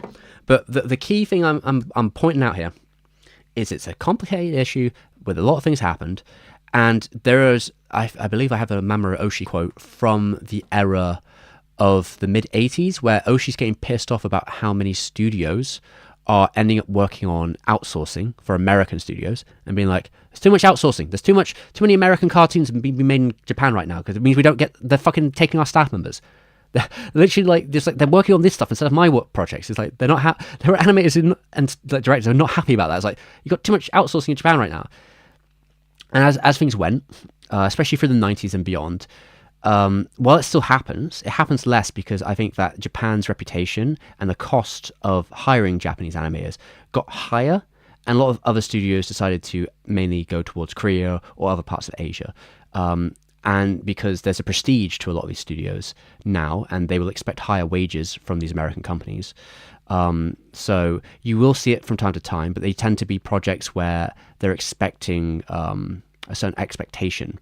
Those are the projects now that tend to get Japanese workforce on, or they might be some sort of co-production anime thing, you know, like when a big studio like Warner Brothers like hires some animation studio like IG or whatever else to do some fucking IP mining, you know. It's like, oh, we got this IP here, we haven't done anything with it a while, fucking make an anime about it or something, I don't know. So yeah, there you go. Can I recommend any books you can learn about the anime industry? I mean, I have the anime history book here in my hand on my Kindle. Anime and History by Jonathan Clements, Volume 2. It's second edition. Try and get second edition because they've updated. There's a couple of new chapters in there, and they updated a couple of the things that aren't quite true in the first edition. It's not perfect, but it's an okay book for that. You will find things all over. Sometimes it's hard to find things in English, so it's a bit hard to like specify English text. I mean, Frames of Anime is another academic book which is kind of interesting, has some interesting chapters in it. Macadamia have some good articles from time to time. Might be hard to find those, but you might be able to find them on the high seas maybe. Because I also had a different article from Macadamia from the summer of 2024. The summer article of Macadamia that came out then had a good article about what was it called? It was an article about labor relationships in the OVA era in the 80s, and that has some interesting stories in it. I think it's hard to. I think a lot of the books though that have like the information don't tend to get translated, so that's why it's hard to like give you like really easy books. Like you might find some academic books that go into some information, you know, like the what's it called? Anime Ecology, is it? No, it's not Anime Ecology. What am I thinking of? I'm thinking about what's that book called again? I've completely forgot what it's called. Is it? Fuck. Oh, I'm probably too fucked to give you good recommendations right now. I'm sorry. there's definitely some books from Miyazaki. There's like Starting Point and Turning Point, which are kind of, if you're interested in the history of like Ghibli, there's some alright stuff in there. It's not going to tell you the full story, but there's some stuff in there. There's also that book. I mean, I know Ghibli books better because I have them all on my shelf, so I can look at them. What else we got here? There's the book by, was it Stephen Eltham? Is it Eltham his name is? Where's it gone? Oh, it might be under my bed now. He made a book about like the man who worked at Ghibli for like 15 years, I think it's called, something like that. Toshio Suzuki wrote a book that was translated in English about his time as a producer, but you got to take what he says with a pinch of salt. I mean, there's a particularly famous book about the production of anime from an animation perspective that only ever came out in Japan, which I think is called Blood on the Cells, or something, Blood, Sweat and Cells, I think it's called, which was written by Otsuka about the TMS Telecom days, and probably some of his earlier days in Toei. So that book's pretty interesting from what I recall, what I've seen of it. You can get it on Kindle, I think, but it's only in Japanese, so it might not be good for you if you don't know any Japanese or aren't willing to do the work on that. But that is definitely a very influential book on the production of anime. But a lot of them don't tend to get translated.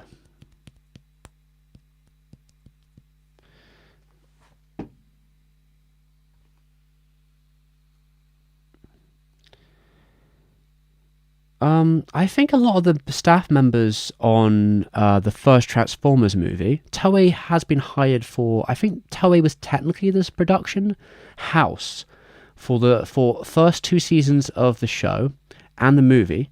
But when I looked at the staff members of the Toei Transformers movie, a lot of the staff members were actually from Sunrise.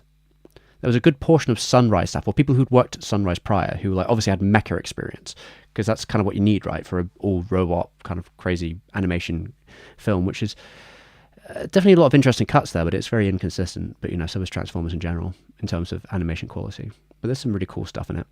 But yeah, when I looked through the credits of the names, I saw a lot of Sunrise, which didn't surprise me much. But they were probably just working at Toei. They might have been freelancing.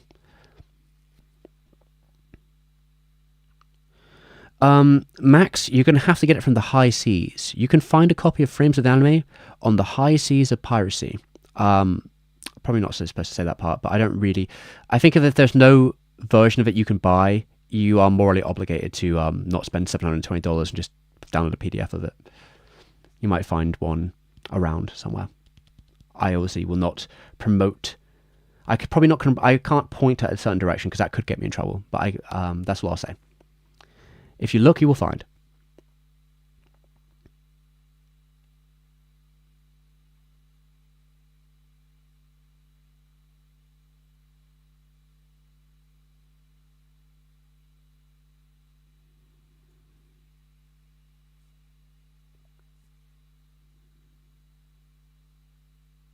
Let's have a look here then. Righto. What was saying? I started reading Starting Point today. Got confused when he talks about storyboard versus e-conte translation of the book. So Gengar. Yeah, isn't e-conte just storyboard? Everyone translates e-conte as storyboard. Yeah, well, sometimes books. Yeah, it is. Sometimes books will use e-conte because it's the technical word that they use in the industry, opposed to storyboard. So I think that's the thing with there was that crowdfunded book by one of the Japanese institutes that I don't know if I can recommend that to people unless they're really interested in learning like the basics of Japanese animation, but they recently crowdfunded a book for teaching people how to do like Japanese animation, and they made some decisions within the translations that they were going to keep a lot of the technical words in Japanese, or the Japanese word of it, because if you're working in that industry, it's more useful for you to know what those words are. Things like doga, right? Doga, ikonte, sakuga, genga. These words are used in the industry. So if you wanted to actually work in the industry, you need to know what these words mean and what they are, because they're not going to use words like storyboard.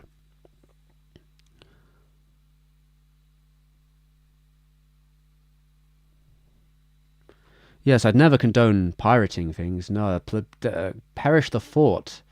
Perish the fort. I recommend One Piece. That's what I recommend.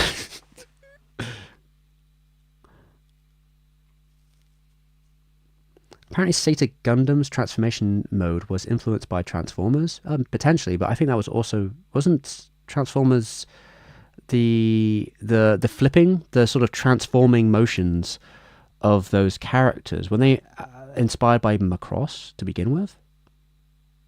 So maybe the people that Sunrise would rather say Transformers than their competitors Macross, but I believe in my vague, I mean, I've looked at Toei Transformer stuff in passing out of curiosity, but I didn't spend a lot of time on it, so like I'm kind of just like half remembering stuff here. But I feel like Macross doing the transforming robots thing would probably be more likely where Gundam was getting the idea from, but maybe they just don't want to say that.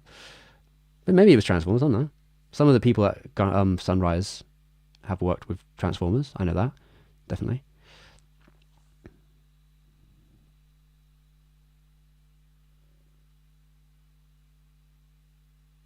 House of Never Ending Man's pretty good. Yeah, that's a pretty decent book, but it's strictly, all right, the full disclosure, 15 years at Ghibli does not actually talk a lot about those 15 years. It mainly talks about Princess Mononoke.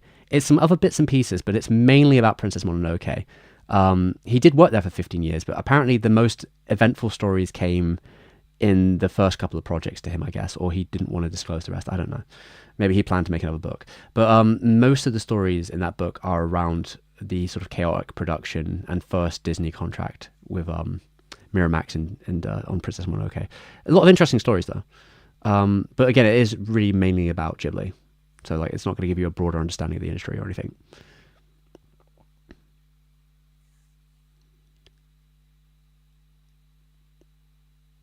I discovered recently that I've been mispronouncing one of the Gundam. I mean, to be fair, some of these Gundam names are like fucking absurd, aren't they? Though, especially Quattro Bagina. Like this name has always to me been like a fucking joke. It's like he fucking made that up in a second. I don't even know if Shah knows how it's supposed to be pronounced. Because what was Shah's plan there exactly? Was he pretending he was Spanish or something? He was some sort of revolutionary Spaniard. Was that what you were going for? I don't know. It's a very silly name, but you know. What can you say? I'm going to say nay, in that, like, I don't think this video was the worst thing ever, but I don't know if the conclusion, the history discussed, or the way they went about it was the best way of doing this topic. I think there was too many, like, okay, but that's not actually true here, for me to recommend it. And I think the issue is that there's enough there which is technically right, where a lot of people who might just have a passing like knowledge of the industry might take it for like more seriously, be like, oh, this is why. Where it's like, no. Because I don't know if he's making this argument, but when you start saying that the process of making anime is inefficient and you need to sort of like, I don't know, break the regulation or streamline it, I'm like instantly like, that's a very sus position. That is not true. It is if the industry is becoming a bit more messy in terms of having to get things checked over again, it's because there's a problem in the industry. There's a problem in the industry that's making people have to check things more because the quality of staff or the staff they can get a hold of to do these projects, a lot of them are newer and they need to be checked 1,000 times or whatever. Because there are issues with the work they are being given to by either new staff or freelancers or whatever else, or the outsourced stuff. So all these things possibly could have some issue, which involves then having to be checked. It can be more efficient if you have a heavily salary-based sort of in-house model. You wouldn't have to worry about some of that stuff as much.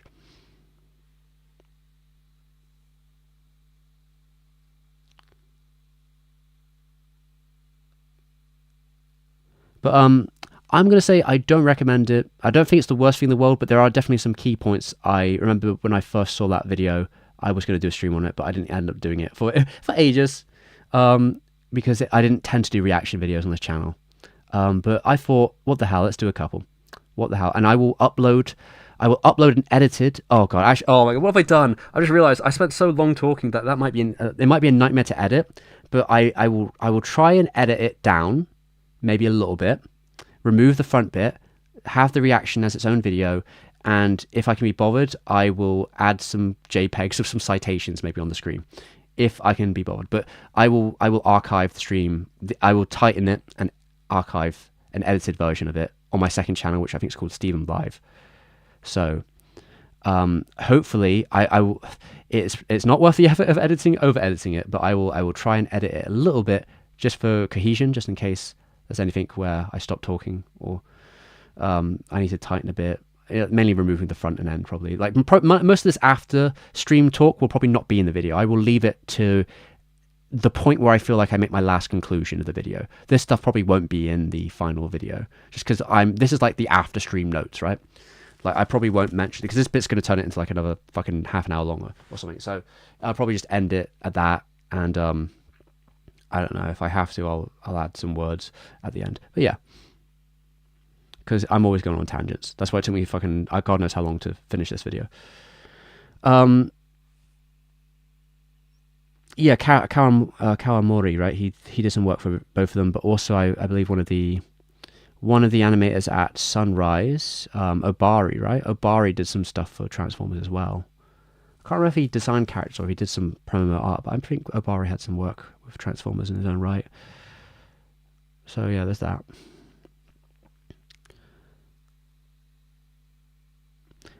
Macross was designed by Barrow, who made sort of the toys, and Hasbro took them and made Transformers and gets bought to Japan and blew up a success. Termino sees the Transformers and then thinks they're neat. Yeah, something like that. Allegedly. I don't know. Termino is usually an honest man, so maybe if he stole an idea from Macross, he would probably have said that by now, 50 years later. But I think at the time he might have had more pride than that to just admit that he was taking ideas from his competition. Maybe it was Transformers. Maybe he doesn't actually spend any time watching Macross because he doesn't watch anime or whatever. He's just like, oh, actually, I see Transformers over here.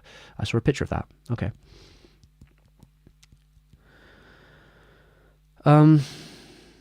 What anime am I currently watching? Gundam. I'm refreshing myself on some old Gundam. I've been watching OVAs. I mentioned it last week, but I had an idea of going through years of anime, and maybe I'll do it on the stream, talk about different years of OVAs and give my take on each year of OVA stuff. But I have very heavy rules, and some of those rules will save me in the future of doing a series like that, but they will mean that some things might not be counted, which other people might count. Like I recently watched Creamy Mami's OVA, and I don't know if it would count in my system because it is effectively just a continuation of a television show. It may be considered a spin-off to some degree. I'm not sure if I will include it or not because that year in '84 there isn't many things that came out, so maybe I can kind of make a justification that like it's still kind of a spin-off. It doesn't really like add much to the story. It's kind of like an addendum, like an asterisk, but it is effectively a continuation of the story, and I was not planning to do OVAs, which are basically just a continuation of a television show. For many reasons, in that like that will be a nightmare to do every direct-to-DVD release OVA for every show ever, and it wouldn't be very interesting to talk about. It would not be interesting at all for me to be like, the OVA for this Gundam series that came on the direct-to-DVD about people hanging out on the sofa is okay. And then we do that for every anime ever. But yeah, I also had to think about like I was not really that interested to do, but I guess like spin-offs, prequels, self-contained stories that are connected to another series, I don't mind doing. But if it's just a direct sequel to a television series, I have considered that as a regulated criteria that I will not be covering. But I actually did watch Mami, so like I guess I can like talk about it for like a second anyway. It was alright. It's fine. It's a fine little story, but I mean technically it doesn't count, I think, ultimately because half of it is also a recap. Like the first 45 minutes of it is literally just the television show like recapped. So like it kind of hits on 2 points where it probably wouldn't count in my system because I also said no recaps. I had like a system of things like no recaps, no like direct to DVD OVA episode special, no continuations. Did I have another one? I think those are the major ones I had. Well, like, those are my major rules, which should like regulate the system a bit. Oh yeah, no recaps, no sort of like extended episodes of a television series either or something like that. None of that. G-Cucks would be its own thing. I would say, since it's an alternate story, that if that was in OVA, which it's not, it's an ONA, I guess. That if that was released on video, that would have counted in my mind. And the origin also would count because it's a prequel, self-contained prequel, which yeah, and things like Unicorn too. I think Unicorn is it is in the timeline of the UC, but it's not exactly like a direct sequel to anything. It relates to different things, but it is kind of almost its own story. So Unicorn would count, Origins would count, that kind of deal. Yeah.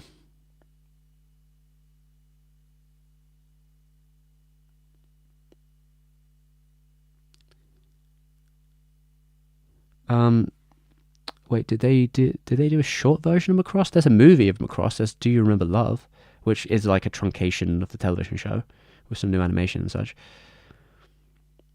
I don't think it's short necessarily. I mean, it's movie length.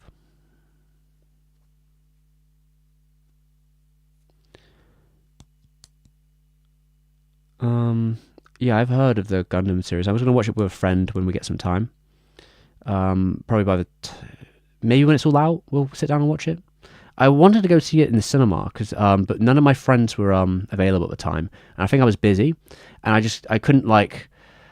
I'd have to travel quite far to get to the cinema, so I was like, I won't do that on my own. It has to be like a day. It has to be like a day or a social event. I cannot justify like going all the way on the bus, all the way out to the city to see Gundam at like 12 a.m.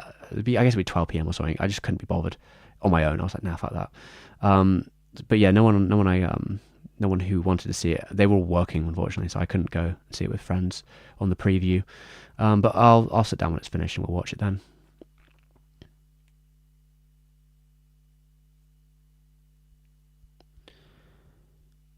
But I was watching old Gundam, not new Gundam, and OVAs. So that's been I watched the OVA Greed. I can't remember if I talked about that last week. I might have. I can't remember if I'd finished. I think I finished that the other day, so I probably didn't. Greed was a pretty wacky one. A lot of the staff on Greed, which is an OVA from 1985, not based on anything in particular.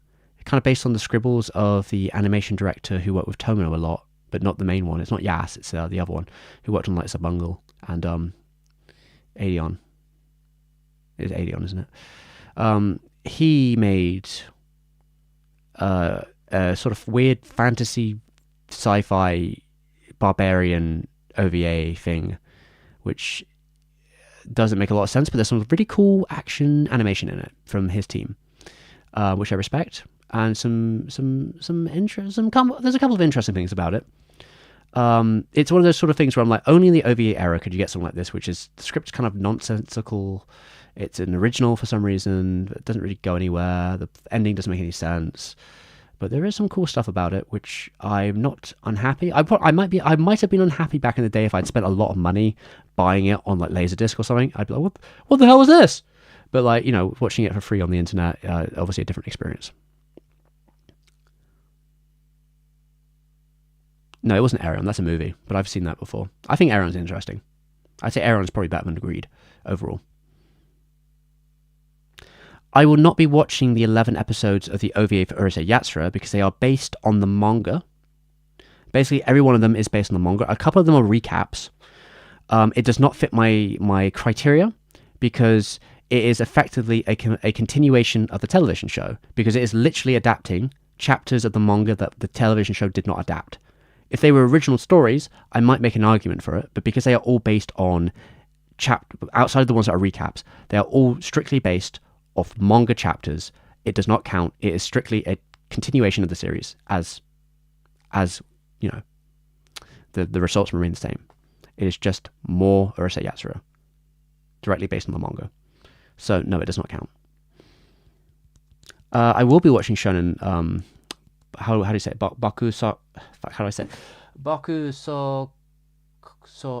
Sosoku, right? Sosuku.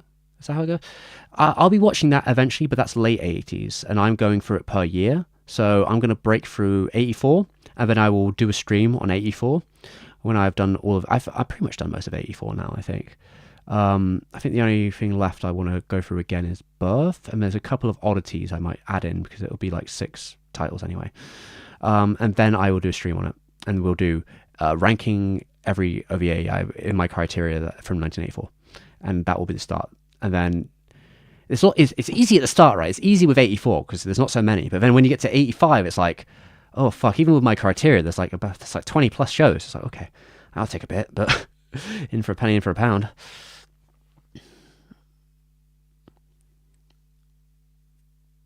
I will be watching the shonen one eventually, though. but I'll be doing it yearly, and I also will probably do it by season to try and make it. Oh, my knock is swing over. To try and make it easier for myself, so I don't go crazy. I need a couple hits, right? So it's like I will be probably doing it like per season, per year. So it'd be like I will cover 85 winter, and I'll go through 85 winter, and then I'll do 85 spring, and I'll do 85 summer or autumn, whatever I haven't said. So I can just kind of make the list a little bit more doable than like 20 to 30 to 40 to 50 to fucking 100 titles, or whatever it is.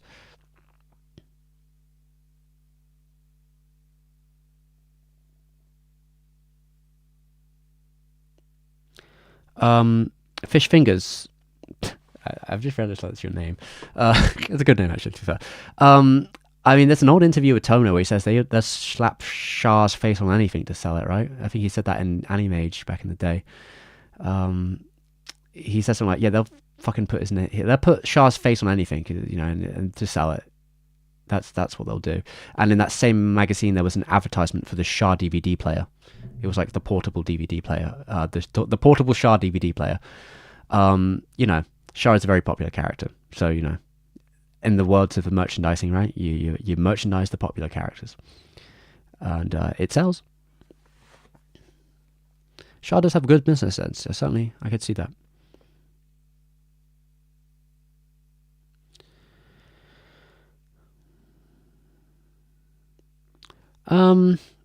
They're not necessarily original. I will cover things that are part of adaptations. Like if it was an adaptation first, so if it's a manga that gets adapted into an OVA, I'll cover that.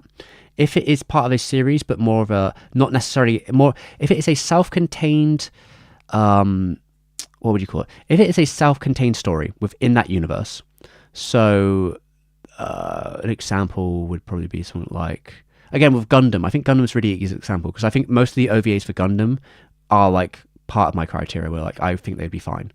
You know, fucking War in the Pocket and stuff like that. Like that doesn't necessarily, that's not a continuation of like Amuro's story or anything like that. And the Origins being a prequel, I will accept prequels. But yeah, like I'm willing to. There's some caveats that I'll take. But say for example, Hajime no Ippo's OVA. Like there's an OVA that covers some chapters from the book about one specific fight, right? That does not count because that is just a continuation of the manga, just something that wasn't covered in the television show, but as an OVA, does not count in my mind. So like, if the OVA is part of a series, but it's more of a spin-off or a more self-contained thing that isn't like a direct continuation, maybe like a Mellow Link. Is that the name? Like is that an OVA? Fucking, I'm not going crazy. My like Melolink. That's part of like Votoms, right? That's basically a spin-off in Votoms, but doesn't directly super connect to the rest in a broad way. That probably would count for me. Fujoshi did save Gundam. We'll probably talk about that eventually. 8th MS Team. I will be covering that one. I used to like that one. I haven't seen it in years though. It was one of the first OVAs of Gundam I saw. MS Team. I'm not sure how I feel about it these days, but I'll see when I watch it again, I guess. But that's a long way away. Damn, they made a Char. Did they literally make a Char as Noble like Nintendo GameCube? Because that actually sounds like that would be dripped the fuck out. I'd kind of love it if there was a Char a GameCube. I don't even know why there would be, because I don't even know if there are any Gundam games on the GameCube. I thought they were on the PS2, but maybe I missed them.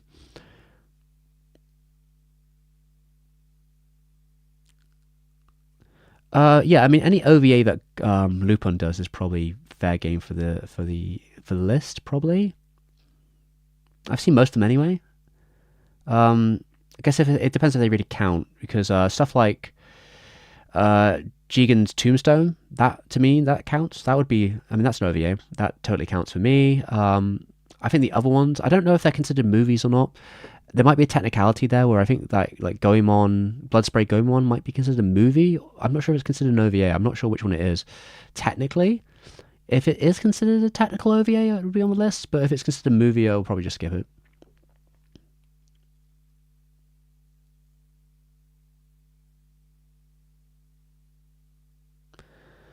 I mean, new type nonsense is pretty fun. I don't know if you can really escape them. I mean, there's probably a lot of novels about new type nonsense.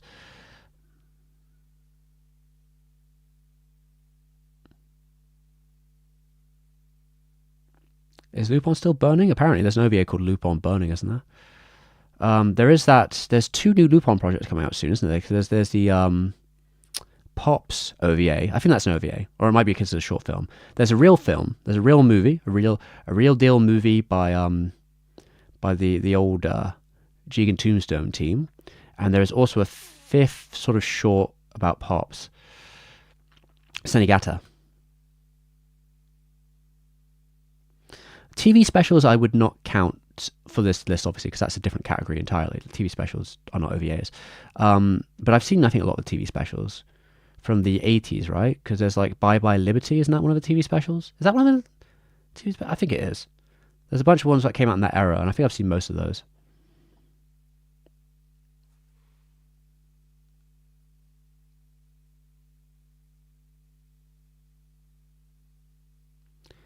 The real movie was so... I don't know. It looks like it would be a fun time.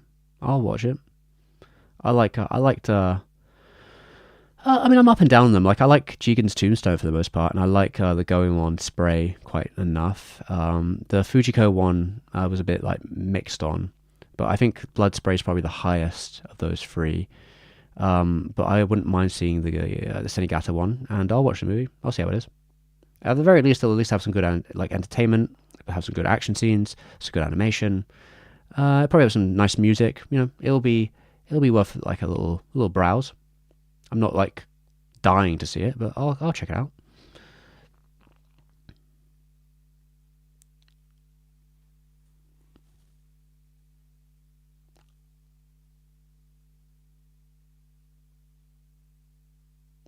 Yeah, it doesn't surprise me that France is making a Cat's Eye live action. I mean, they already made which one was that? That's City Hunter, right? They made a movie they made a French movie of City Hunter, didn't they?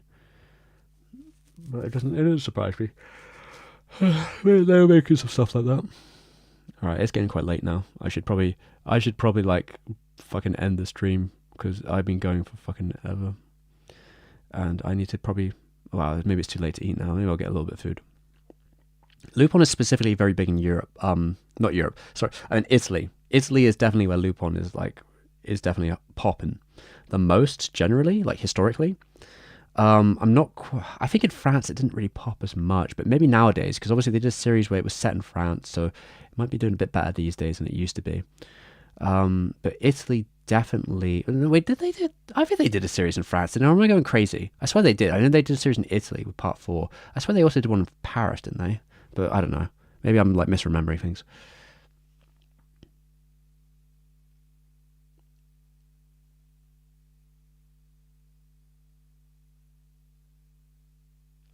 The footage one, I know the one you're talking about. Oh fuck! Now I've forgotten the name. The 2006. Is it an OVA or is it a television show? It was by the person who made Votoms, wasn't it? I've forgotten the name of it now. But it is like the war photography one, isn't it? It's all like in first person. Someone else in the chat will probably figure it out. Okay, part 5 was partly in France. I was not going crazy. Okay, that's good.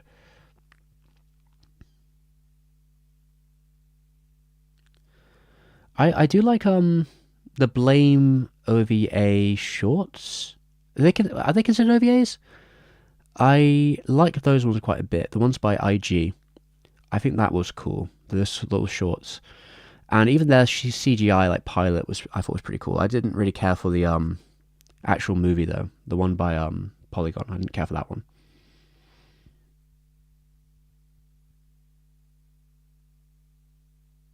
Both Italy and France. Okay. Well, they're hitting the big cities in Europe.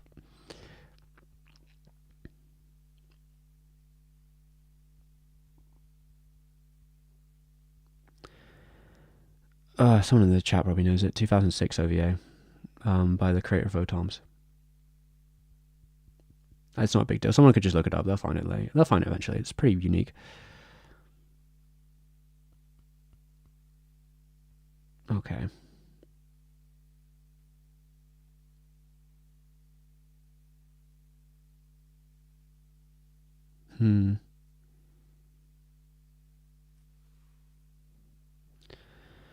I think it's by Sunrise, isn't it? Was it Sunrise who animated it?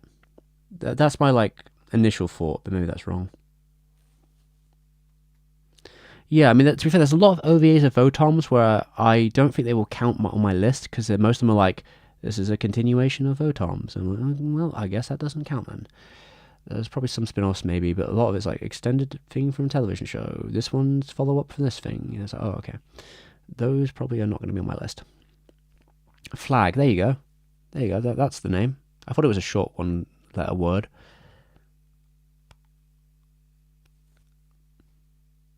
Yeah, I mean, it's getting pretty late. I should probably, like, maybe get a small snack and then go to bed, probably. It's been a chaotic day of, like, things breaking, things not working, and finding solutions. That's what I was doing. Fuck, I didn't even use it at the end. Oh, that's so funny. I spent, like, ages trying to get my Bluetooth mouse to work, and I did. But then in the end, because I fucking knocked over the camera and broke the wire, I was like, oh, I don't even need the mouse now. I'm just going to, like, have the laptop next to me. Because I wouldn't do that if I had the camera in front of me, because it would be a bit awkward. But because there was no camera, I was like, oh, okay, well, it doesn't matter then. But yeah, I spent like a whole hour trying to get my Bluetooth mouse to work with my laptop, because I have a limited amount of slots, USB slots. I eventually got it. I eventually figured it out. It was just, there was a bit of a funny process. Like, it was a very particular way you had to, like, sync it, which was not clear. So I had to look up the old manual. Old enough to be going to bed. That's how old I am. Right. Let me end it now before how long will we be going? Fuck. I think I started this at like 8:30 or something, didn't I? Probably hasn't been that long, has it? It's been a couple hours, hasn't it? Something like that. I'm sure the thing will tell me. Yeah, that'll do. Okay, everyone. Thank you for checking. Thank you for coming. Thank you for watching. Next week, we may have... next week, I'm thinking Wednesday. I think I'm out on Thursday. So next week on Wednesday, I do have I might be reacting to another video, because that's something to do. Or part of it, probably not the whole video. There's something has came to my attention which I think is worth discussing, but I might only be talking about a small portion of the video because it's a very long video. But it connects to some other stuff. But that probably will be the stream. That's probably what the stream will be about. And then but yeah, that'll be Wednesday. Maybe I'll put it in the community tab. But yeah, I definitely should go, or I'll be here in another hour.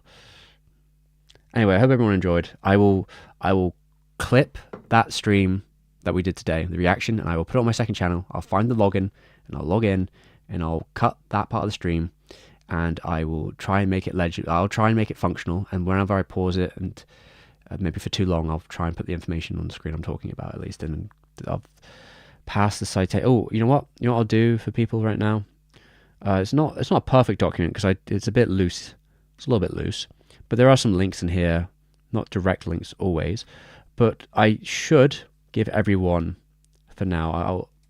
This is the document. This is my link document. This was my source document, my note document for the whatever they call. I think I used slave industry because that was like the title on his website where his sources were. I can't remember if he's changed it to something else, but there's a couple notes in there about random stuff, some time codes of me being confused, and there's also links to some of the stuff I was bringing up today, including the Otaku magazine, the Netflix Save the Anime Industry. There's a link to the history of Mushi Pro in that document. There's a couple other links to things like the layout crisis, a couple other notes like the cap on animation that was brought in the 80s. I've made some notes about the unionization rates, but I think you can generally find those pretty easy. I don't think I actually linked the direct labor website, but you could find that easy enough on Wikipedia or whatever for the direct source. But yes, there's just like little bits of notes there. He mentions at one point, he doesn't get into it as much as I think I thought he would, but he has a whole article in there which is Chick Hours, which was out when he made that video, and he could have easily found out about that because I think it was tangentially mentioned in that article that he would have hopefully read that he was mentioning. But yeah, there's a couple bits and pieces there, including Toei promises work practices changes. That was in 2022, which again that came from disputes with the labor union. Some stuff in there about Toei's mismanagement during 2018 even, when they first brought in the change. Blood, Sweat and Ink exploitation. That might be a reference to some other stuff there. Just like little bits and notes there. Just little things that you can check out or look at that might be worth it. But some of them you might have to do some legwork with the macadamia stuff. I can't directly link to a lot of that stuff. But if you know what you're looking for, you could find those. But I gave the full names of those. But yeah, that will be brought up in the clipped version, and maybe if I have the energy, I will screenshot a couple websites that have some visual that I can put on screen at points. We'll see. I mean, actually, it's kind of a misconception that the pyramids were made by slaves. They were actually made by contractors. So, no, as far as I know, I don't think there were many slaves involved. It was all contract work, which is probably a good thing. Netflix saves the anime industry. Obviously, they don't. They are actually probably making it worse. They're making, not necessarily in a specifically crazy way, but just that they obviously are putting money into it to make lots more product with only like mild consideration of the industry's breaking points and stuff. And it's to them it's like they can pretend they're doing some good things, but really they are not particularly helping. They're just but it's systemic. It's a systemic issue. So take that. I can't say there wasn't any, but like as far as my knowledge of ancient Egypt is, that I'm pretty sure it was contractors that mostly built them. But I can't say if there was anything like that there or not. I'm sure the historians would know better than me. You could probably read an article about it. I mean, I wouldn't be surprised. Did they? Wait, are we saying they had unions in the Bronze Age, or are we saying that is that a joke, or are we being serious? I mean, I assume so, that they would have potentially, but I do not have the history of unions on hand to know how far back they'll go. I mean, they basically were like builders, like contractor builders, I suppose, because it's a very high. It's obviously, I think the way they would have done it involved a lot of like skill and specific ways of moving really big, heavy slabs of like limestone or whatever. So like a certain kind of expertise would have been needed. Oh, my random thing's playing. Okay, for real now. I'm getting distracted. It says we've been going for 2 hours. Wow, it's not so bad. Oh, I guess it's a bit longer than that. Okay. Thank you for coming, everyone. Next week, Wednesday, maybe I'll make a post in the community tab, and I will also link to the other stream, this stream, the condensed version, without all the pre-ramble and extra ramble at the end, if you just want to see the basics. And then next week, maybe I'll see, I don't know, maybe if I'm lucky I might be able to get a guest, but probably won't be able to. It's because of time zones. But at the very least, I will try and make sure it is I'll try to stop pausing as much. I'm really bad with that. I thought this time I was like, no, I will not pause, but then it's like fucking 2 seconds and I'm like, actually, can't fucking help myself. Anyway.